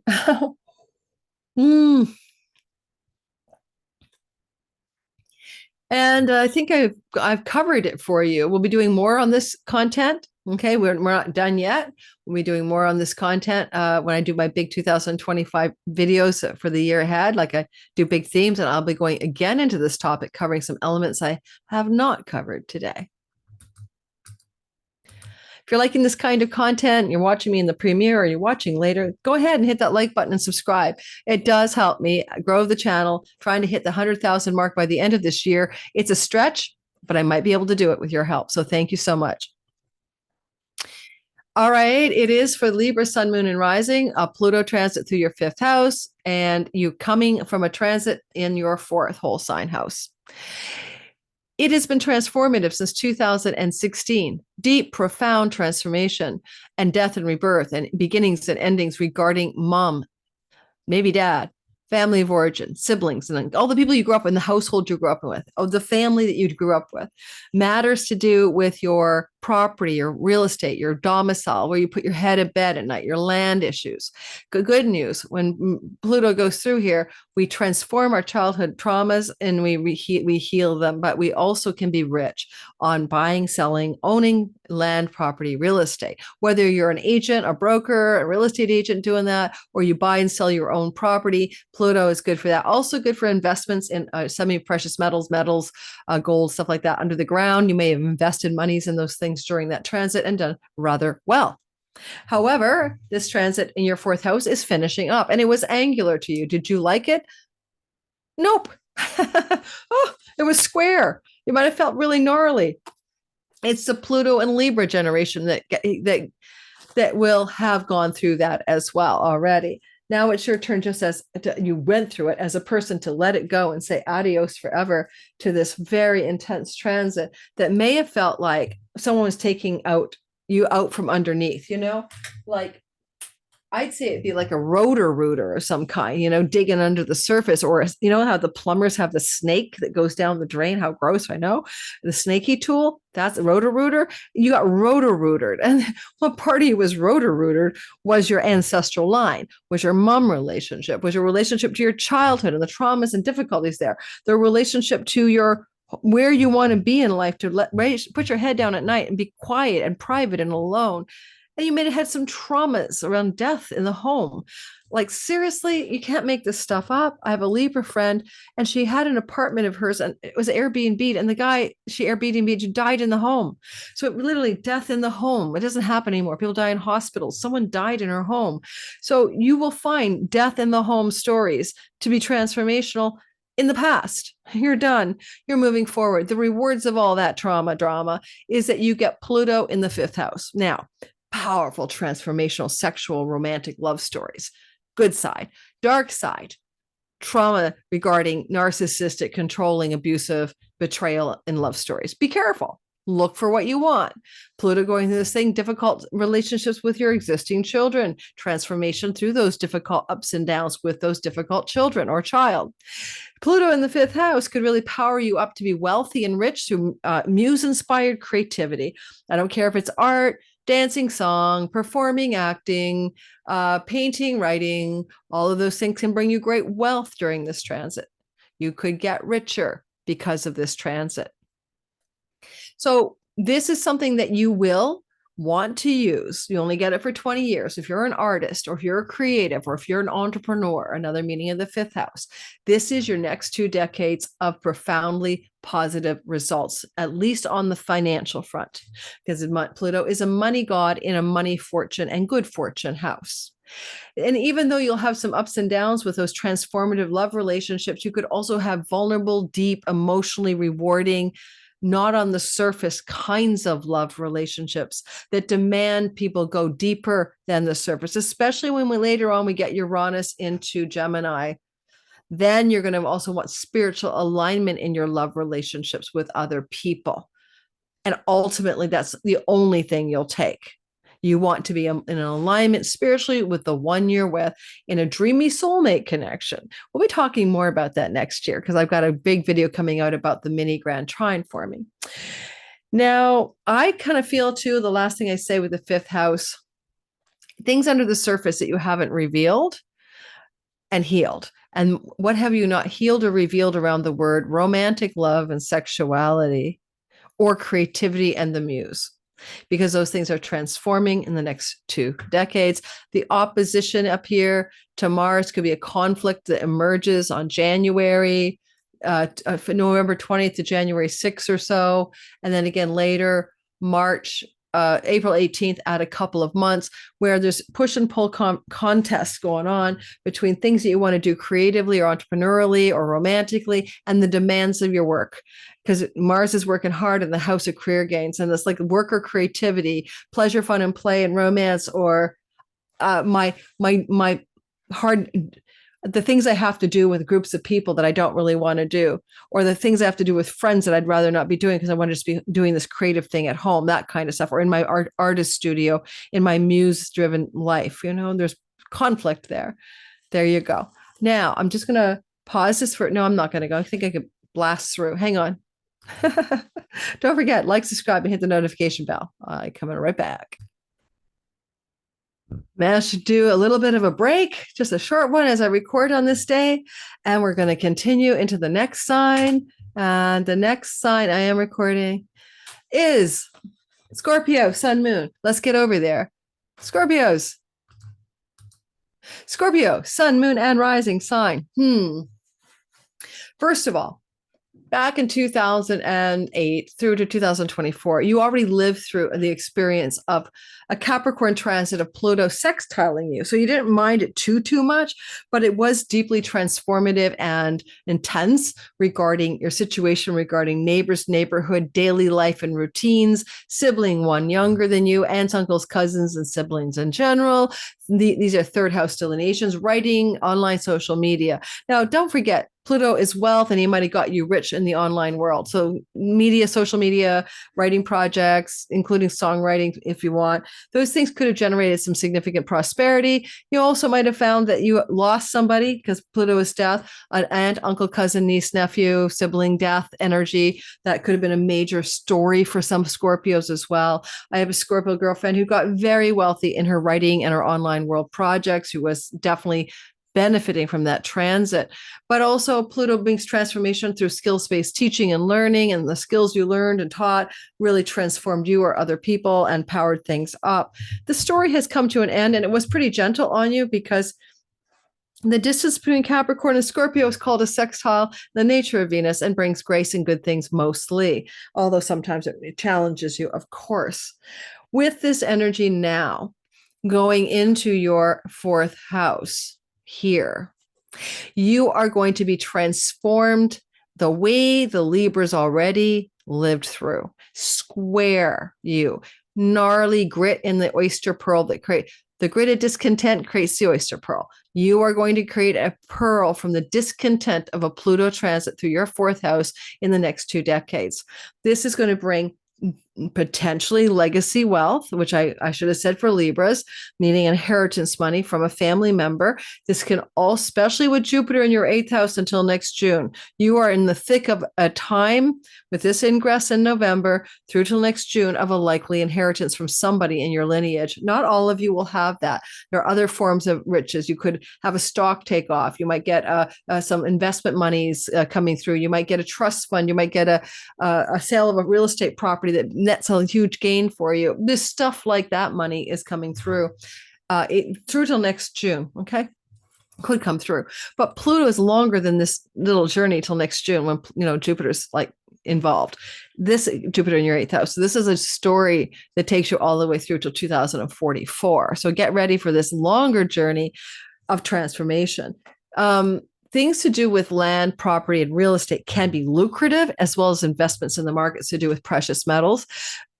Be careful, but those are Pluto stories. And you could buy real estate, sell real estate, invest in real estate, or just get rich at home. Something you're doing in and from the home can make you quite prosperous with this kind of a story, this kind of a transit. Doesn't always have to be through marketing and selling or people passing away, but it can bring legacy wealth. And most people who've gone through this, the Libras who've had this transit since 2008, probably can tell you some stories about how it worked for them.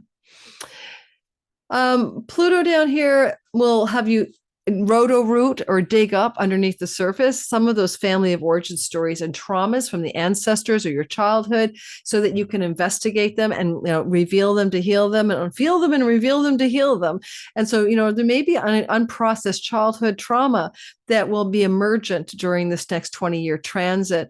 Ask Libras, they've gone through it already. And when Pluto's down here, he does square that marriage house, of course, angular. So deep, profound challenges and transformations in long-term committed love relationships will likely be a part of the narrative. It is, the crucible of change that grows you when there's a square. It's not just to torture you. It's going to have the good, the bad, and the ugly, just like Pluto in someone's 10th house would do in a transit. Ask the Aries that have gone through it already. So talk to your Aries friends. They had Pluto 10th house. Talk to your Libras. They've had Pluto 4th house since 2008, and they're finally done. And Pluto, it depends if you're floating midheaven, IC axis, and whole sign houses, includes the IC in the 4th house. But I've seen IC 4th house stories in my clients where they move to another country. So if you're Immium Coli, IC 4th house, midheaven 10th house is the alignment in your chart in using whole sign houses. Please don't use a house system. What I'm saying won't work. Then you may have a move to another country in the next 2 decades, and you might, expat yourself or really have a significant change of home. With the Mars transit, of course, this is how it starts. So it's really fresh for you coming in November. November the 19th, 20th through to January 6th, tension between work and home. And that repeats itself April 18th and about a couple of months. So work home tensions, boom, boom, going through the sky like a pulse of tension. You have ambition, passion, drive to succeed. You're working hard in the job you do or the career path you're on. Mars is up there. You may change your mind. He is going to retrograde and rethink some things and then go back and do them again. Some of you may quit your job or go back to a job you've had before, but there's a lot of intensity demanding attention in the top of your sky. And then Pluto is pulling you down going, but what about here? What about your home life? What about the money in your home? What about your reputation versus your home responsibilities? What about your relationship to your mother and father? What's going on? There's some kind of dynamic tug of war between 10th house and 4th house matters. So you'll find it out because it'll happen and you can tell me. Sure, Pluto Mars can bring determination and strength of will and formidable can-do energy. It could do that too, but the can-do will be what Mars is doing, not Pluto. You can do that career change, quit, job, move, sever, and start something new, go back to an old job. You can do that. You'll have the courage and the formidable strength to make those changes January through to January 6th. And then again, April 18th, add 2 months when there's an ongoing Mars opposite Pluto square. Opposition. Wow. Yeah. 5 hours sleep. Anything else I want to tell you? Just because Venus will keep coming back to Pluto in the 4th house, it's really going to be about the deepest part of your being when it comes to romantic love and the power of love coming from what you learned when you were a child. And so you're going to keep going back to go like the Libras have already done. How does the power of love relate to my lessons as a child? Okay, that's a story for you guys to ponder for the next 20 years.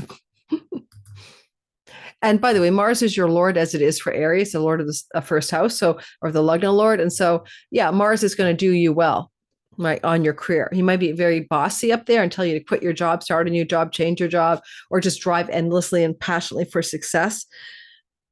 But he's trying his best to support you because it is the planet that does support you. And Mars did do his death and rebirth in the heart of the Sun Cazimi, November 17th, 2023. For all you Scorpios listening, Sun, Moon, and Rising, especially the Rising, your whole identity is changing in the next 2 years.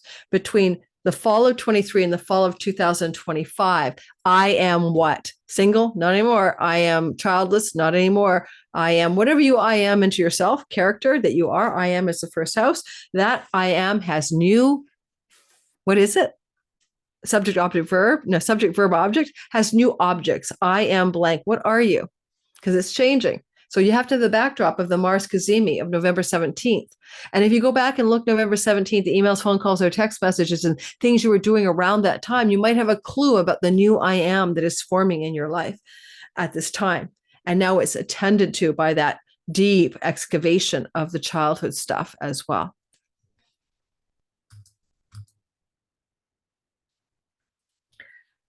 Sagittarius, Sun, Moon, and Rising sign. So when Pluto was moving through Capricorn, here, your second house, back in 2008 till now, can you tell the world what you learned about money, resources, financial wellness, survival, food, shelter, water, matters to do with your financial resourcefulness and your values and your food style and addictions? Because as Pluto went through that part of your sky during that entire journey of 16, 17 years, you transformed that part of your world and you went through the lessons around it. A lot of Sagittarius I know went through profound lessons regarding loss of money and the regaining of money around, deep and profound changes about their values around money. The love of money is the root of all evil, not money is the root of all evil. People get that wrong. You might have had to figure out money isn't evil. The love of money is evil. What lessons did you learn about wealth? And also self-love, self-esteem, and how did your values transform? And how did your havingness transform? I always call the second house the I have house. It's your possessions and your relationship to objects that you can possess. I own a car. I own a home. I possess a thing or a person. Some people think they possess their love partners. Those relationships to possessing something changed. You couldn't possess it because Pluto made it die. So you could be reborn in the ashes of a new relationship, from the ashes of an old into the sky, something new, something new. You don't see possessions the same way. You don't understand wealth and resources the same way. Your self-worth has changed. Your values have changed. Lots has changed in your life. Now it's done. And you move into the Aquarius third house until 2044 full time. Third house matters flow in a sextile to the Sagittarius sky. You don't mind it at all. It kind of is like, I'll take it. I'll take a dose of that. It's a lot better than the last one, you might say. Although the last one was an inversion. So it was happening and you weren't necessarily feeling like you were, being battered about on a field or anything. Like it wasn't as tough as it could be. With this story of Pluto in your third house, your relationship to siblings, aunts, uncles, and cousins can bring you wealth. End of story. In the next 20 years, a sibling could give you money, an aunt, uncle could give you money. You may also have a connection to matters to do with transformation through learning. And you're going to learn something here that's skills-based, not like I'm off to get my doctorate in history. Can you use the thing you're learning? Is it tangible and skills-based? Does it allow you to apply? If you can apply what you learn, then you will transform something powerful by doing that, learning to do something. Skill or a trade, maybe. Pluto down here can really be transformative for your relationship to the writing process. And you may do some deep dive writing, making the writing that you do ever more deep, profound, and incredibly powerful. And if you want to do anything on social media, online world, media and social media stuff is the third house. Likely that could bring you wealth as well. And of course, YouTube ad revenue, sponsorships, so it can be an influencer, any of that kind of stuff. This could be generating significant financial gains for you as well. Pluto down here could be the death of a sibling, the death of an uncle, cousin, niece, and nephew. Neighbors and neighborhood relationships and your local environment where Pluto is, you might meet a rich neighbor. You might have a deep transformation through a challenge with a neighbor. Neighbors and people around you and the daily life is being profoundly shifted by Pluto in the next 2 decades. To understand how this might feel, because other people have already gone through it, talk to a Scorpio. Any Scorpios in your life will tell you all about their journey through this transformation. Sometimes childhood friends, the ones you made before you went to out of high school. So your elementary school and high school friendships were formed in the third house.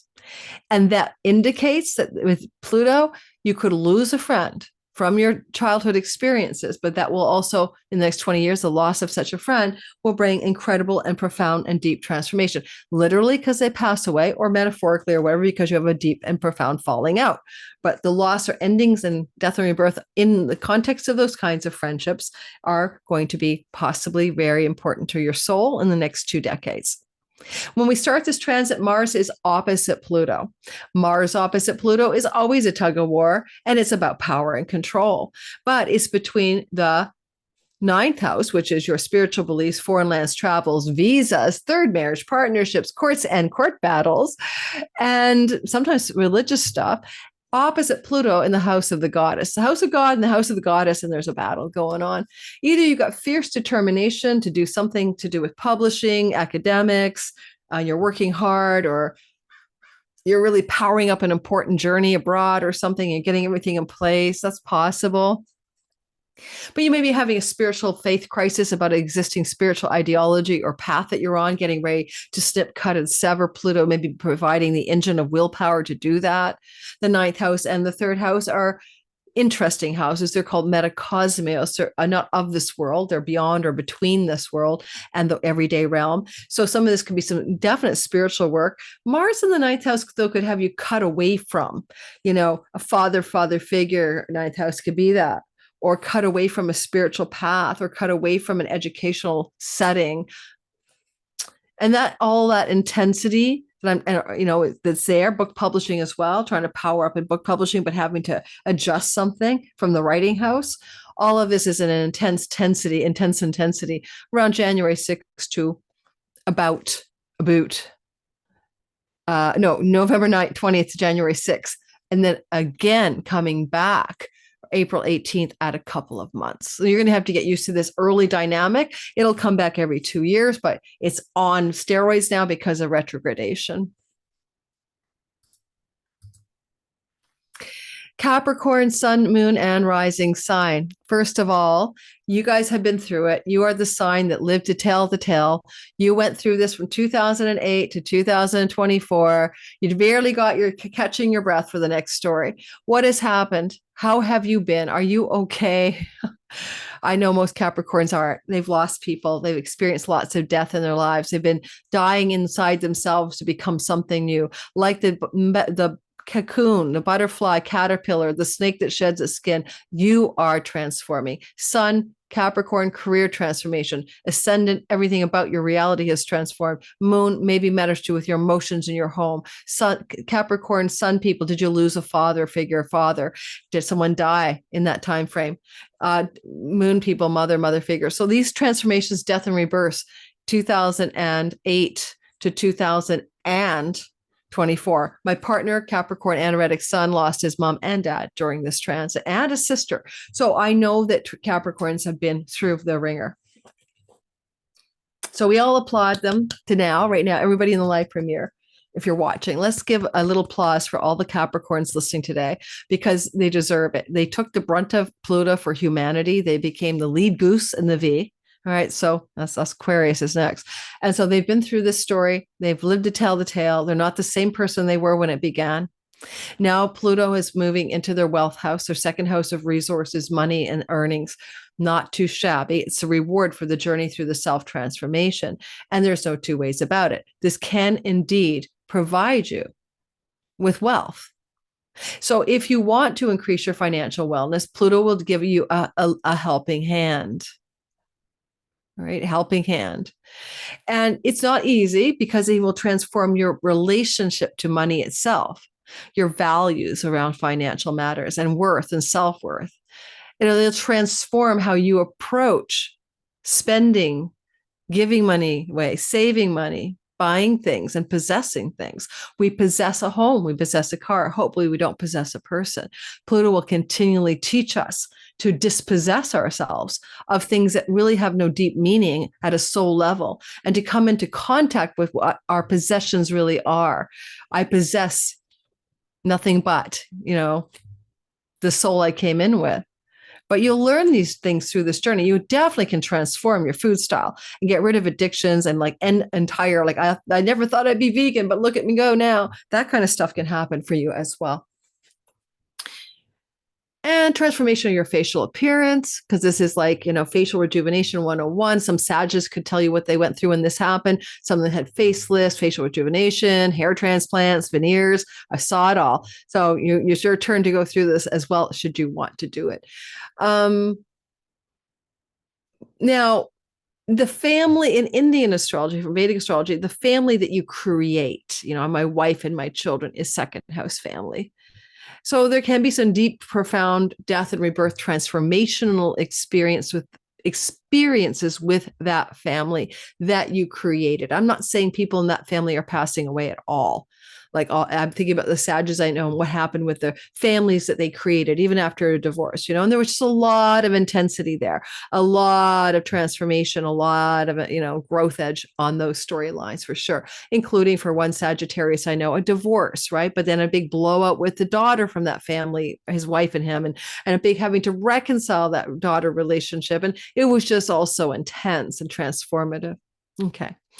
Pluto is opposite Mars. Of course, that's always a thing. It's going to be there every 2 years for the next 20, but this is a long one. And so you start to feel, as this ingress happens November the 20th through to January 6th, and again, April 18th, out a couple of months, it's game on. This critical climactic energy, as I explained in the beginning of this video series thing, is about whatever it was hatched for you in February 2024, closing out in January of 2026. So it's really a peaking period of a 2-year story, but you have to face the conflict music around money matters, particularly inheritances, spousal support, separation money you have from this is Mars in the 8, your investment portfolios, your 401k, your retirement money. There's a lot of intensity here, a lot of crisis conflict energy going on.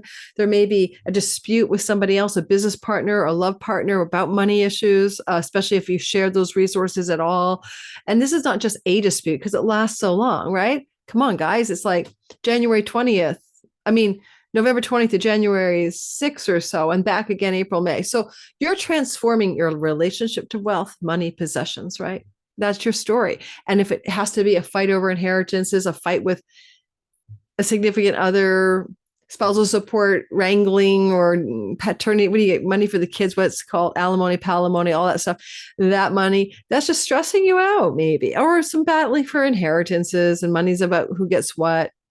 Stuff that you have to deal with. But this kind of energy is deeper than that too, because moksha, spiritual liberation, and disidentifying from the egoic self is an eighth house matter. And so with Pluto willing to transform your values, maybe it comes through value transformations because of spiritual awakening. Pluto is definitely capable of working with Mars for you on that front. And that's all I have for you today. Let's move on.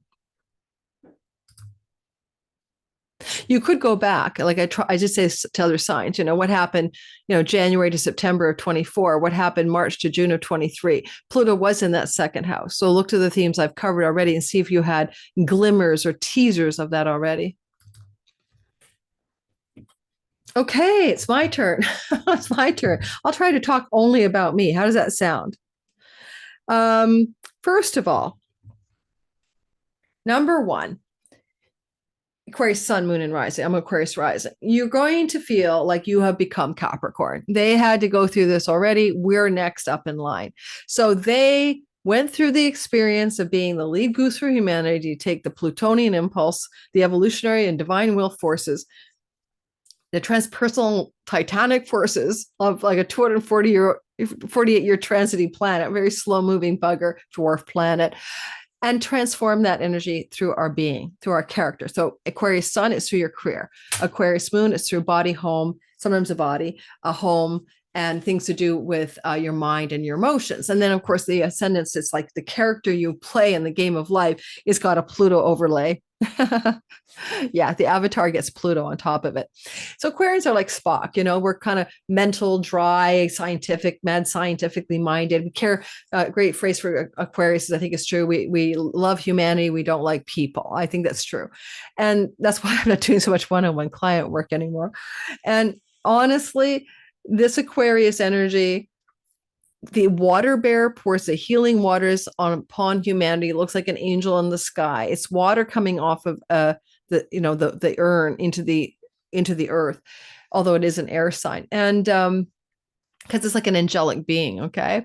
It looks like a body, it's the shape of a body. Not a lot of those in the constellations, right? Half bodies for sure, the Centaur and the Virgin, Virgo, and that kind of thing, the Gemini twins, I suppose. But anyway, the point I want to make is that we're literally being asked and tasked to carry some healing waters into the world. That's what we're asked to do. What are those healing waters? I have no idea. But each of us will find something small or large that represents that as a part of our life mission. In the meantime, if you haven't gotten rid of your junk in the trunk, like your ancestral family or of origin traumas, for example, or your past life stuff, then you're going to have to be dealing with the more difficult circumstances of Pluto. So we'll get to that. But remind you, you've already gone through a Pluto transit. This is a reward of the journey of the second house from the 12th. It's the tangible rewards, the gains of this 12th house journey. And the 12th house journey was spiritual. You already should have cleared your ancestral wounds, your karmic sludge in the bucket of your childhood trauma shit. You should have gotten through it already. You really should have, because Pluto 2008 to 2024 was giving you the chance to do that, including enlightenment. I had 3 spiritual awakenings since 2008, blast throughs, Wake a Dreamer blog, go read it. And it's literally what Pluto can do, because the full Monty of moksha, the liberation, the Buddhahood, the samadhi, the nirvana, the emptiness, the shunyata is here in the 12th house. The unity consciousness, right? The full Monty. This is what you could have been doing with that transit. If you didn't, you had a lot of debauchery around alcohol addiction, self-undoing, insane asylums and prisons. But if you held the higher level, you went through some spiritual transformation as Pluto navigated through your 12th house. He could have even made you rich through inheritances. He did that for me too for a while. And then there was the money and then there was no money. But it's interesting, isn't it? Because now that that's over, and now that Pluto's in the house of you, are you ready?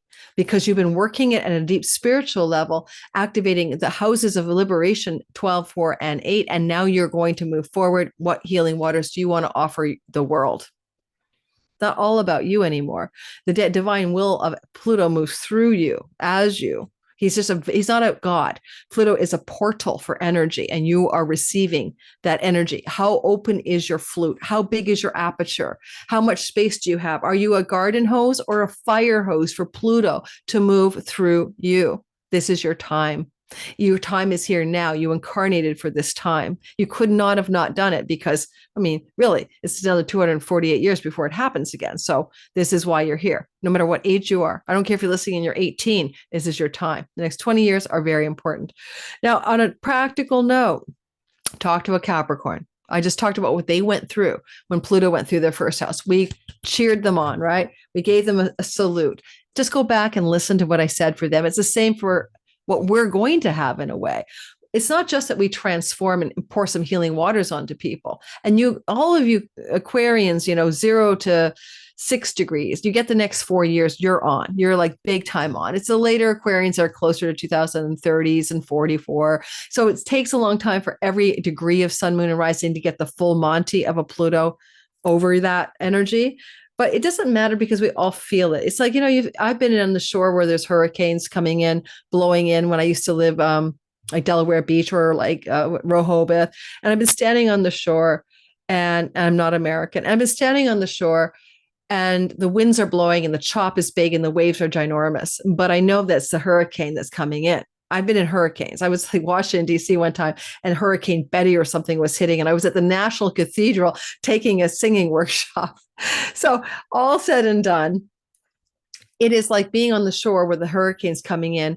Any of the later, Aquarians still feel the wind blowing, right? The Aquarian wind blowing. But you guys 0 to like 5 degrees Aquarius felt it last year. You felt it like March of 2023. To June 11th, 2023, you felt it January of this year to September 1st of this year. You've already been feeling it, and now it's coming back again. Okay, so what are you transforming? You're not the same person at the end of this. You don't believe you are you anymore. Like you're going to see a new version of you emerge. Power, transformation, wealth. You can become quite wealthy personally. Like you say, I am wealthy. You may be wealthy in other things than money, but you'll feel like you're rich inside. I am powerful. What kind of power do you wield? Well, you don't wield your personal willpower. That's a Mars story. You wield the power of the divine. My will as thy will, right? The prime mover is the divine. You are motivated by the prime mover. You are moved by the prime mover. You are not moving yourself, and you never really were. So get ready to be a vessel. Saint Francis of Assisi, make me an instrument of your peace. So portal is Pluto. He's not a divinity. He's a portal for this energy. You are literally also going to look at death more squarely. People will die in the next 20 years. I know we all have people dying. I had a ton of people die before this transit. So it's not that I'm old enough. I'm 62, but it's the way the death is experienced and what you make of the endings and the deaths and the losses you experience in your life and how you receive them in a way that is like, it's like Khalil Gibran says in The Prophet that the deeper your sorrow is, it carves more space for your joy, right? The depth of your sorrow is the container for how much joy you can hold.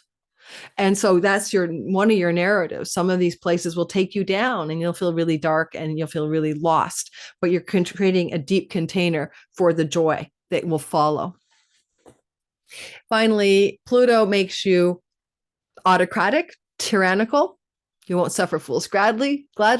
you're going to want to be the big authority, the boss. Depends on your profession, but you could really rise up to the top if you wanted to be like the director of the movie or the top of some kind of professional structure.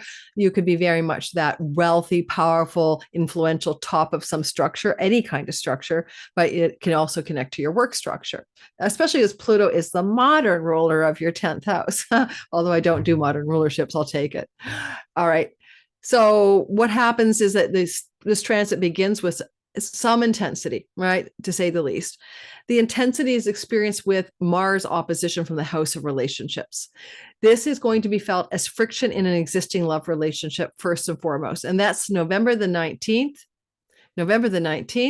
through to January 6th, or separation from somebody in a relationship, or ending in a relationship, or a business partnership, or cutting and ending and severing the way you approach clients, audience, and marketplace, or having the troll from hell, Mars in the 7th house, attacking you. And you've got Pluto power. I just snipped Mahashakti, goodbye. One of the worst trolls I've ever had in my channel. It's one thing to disagree with my politics or my astrology. It's another thing to attack me as being a fraud and a charlatan and use all this like ad hominem bullshit. You know, I mean, Adam was going to come on, Adam Ellenbus is coming on my channel to do a horary for my election panel, but he had a crisis of branding conscience, right? He doesn't do mundane astrology. He doesn't want to be in the mix for that. He's more of a spiritual channel about astrology. And so he decided at the last minute not to participate. And their comment was like, you know, well, he could see the charlatan fraud you are, blah, blah, blah. Like that kind of stuff. Who are these people? Who are they? So troll from hell. Okay. But now you're Pluto, snip, cut. They'll be attacking you and you're going to be like, the mafia boss. Goodbye. I'm done with you. Take them out and put the cement in their shoes and dump them over the wharf, So you become very mafia boss, very godfather, godmother, whatever, that kind of thing.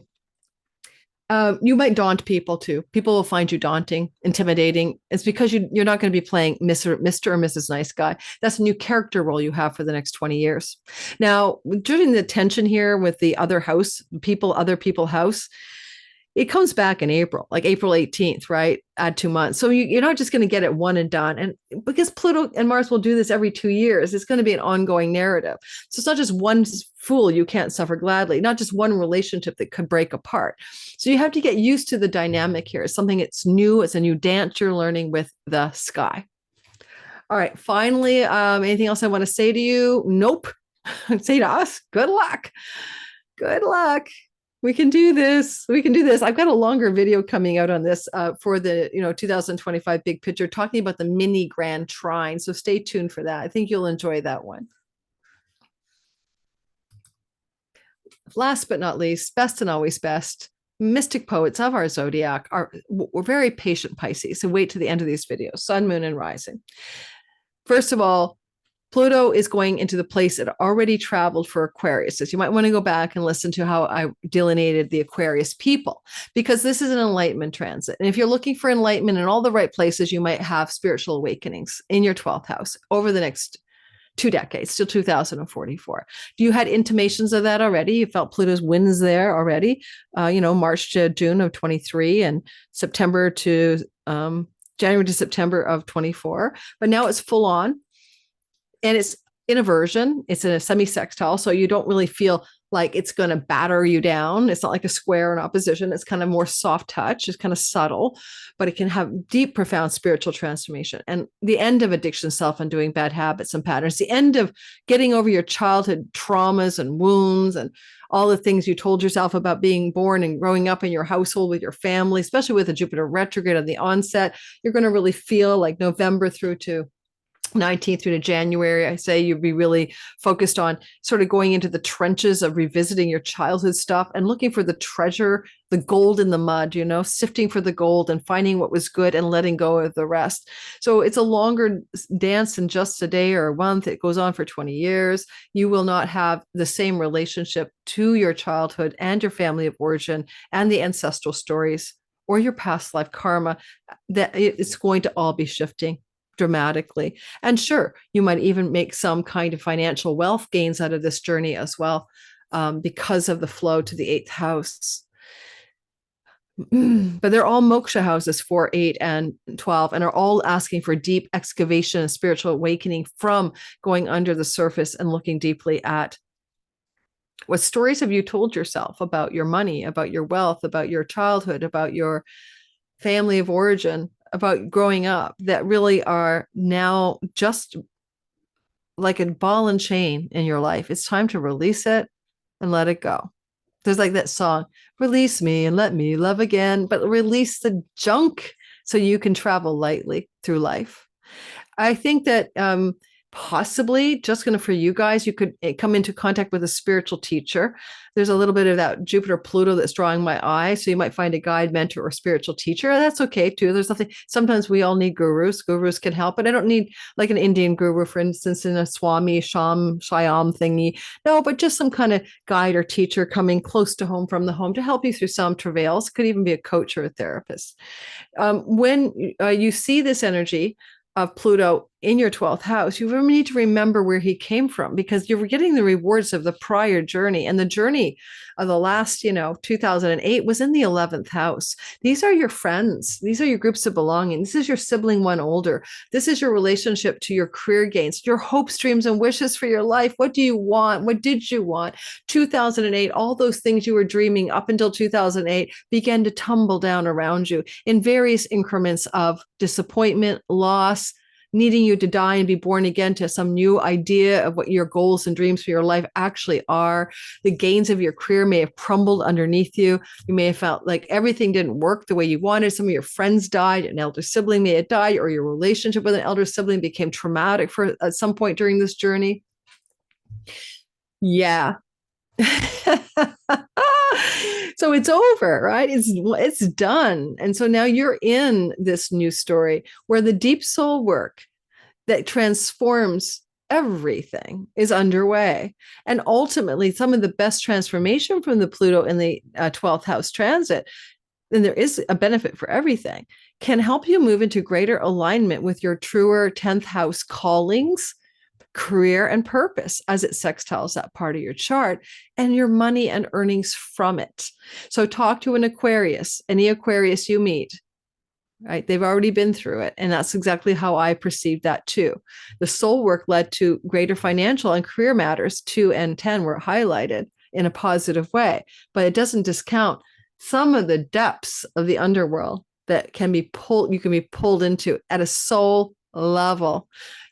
Just before Pluto left a Capricorn, just before he left, because I'm still in it when I'm recording, I had this major catharsis. I had a pain in my shoulder. My partner was massaging me. I had this crying jag that lasted an hour. I released all this ancestral karma to do with my father's line and the masculine and all my lives as I've men.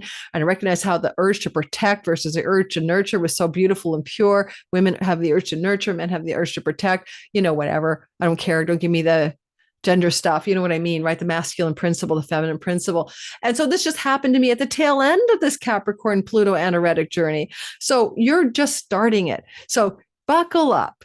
You're going to let go of a lot of weight and garbage and heavy karmic junk and past life junk and ancestral junk. And you're going to be transformed towards more money, more career success, a lighter being in your way of being. Okay. You're going to activate some powerful, it's going to activate the energy for you of your Artha houses. You're going to be more prosperous as a result. Now, when I do the video that's coming on the mini grand trine, I'll be talking about the karma, Kama, Dharma, Artha, and Moksha houses in more depth. That's the much better, longer video coming up for 2025 that comes out in December. So stay tuned for that. So if you like and subscribe, you won't miss a thing on these epic transits that transform our lives. Thanks for listening to this video. If you're new, please like and subscribe. Pretty please. I've had a lot of sub dumps going on in the month of September and also the month of when I was traveling, June. It is when you call for customer service, I'm getting a partner support person from YouTube. They said I'm going to get one. I applied, but we'll see. And I get my own contact person. I guess that's how it works. But I'll tell you, they'll tell you, oh, no, we're just scrubbing bots from your channel. We're just getting rid of dead accounts. And I'll have all of you tell me, oh, no, I was unsubscribed. And I had people who've been at my regularly attending my live premieres get unsubscribed in the month of September. Like, seriously, guys? So it's sometimes like the YouTube algorithm is an uphill battle for us content creators. So please check that you're still subscribed. Please like and subscribe if you haven't. Please hit the notification bell. I really would appreciate it. Some people don't like the default ads on YouTube. I don't set them, they do. I can go in after every video and start plucking ads out. But they tell me they're using their AI algorithm, their robots that know where to place it best, and I shouldn't tamper with it. Because I timestamp my videos and because I have the titles with the chapters, if you don't want to watch ads in sequence, you could just jump to your sign, and they may put an ad in front of your sign, but then you hit the skip button. And that's the best I can offer you, because this is my livelihood, and the default ads help me with my career. I make money on ad revenue from YouTube. That's why we do YouTube here, right? Otherwise, I wouldn't be making money doing it at all. It's like, I'm done. I'm so done. All right. Enjoy the Pluto ride. It's coming up soon to a theater near you, November 19th and 20th. And don't forget to check the like button, hit the like button. Oh, you know what? And also just check out my description box under the more button. It's everything about me. I have so many giveaways and freebies there, and a lot of people don't even know to look down there. So check it out. Ciao, ciao. Bye.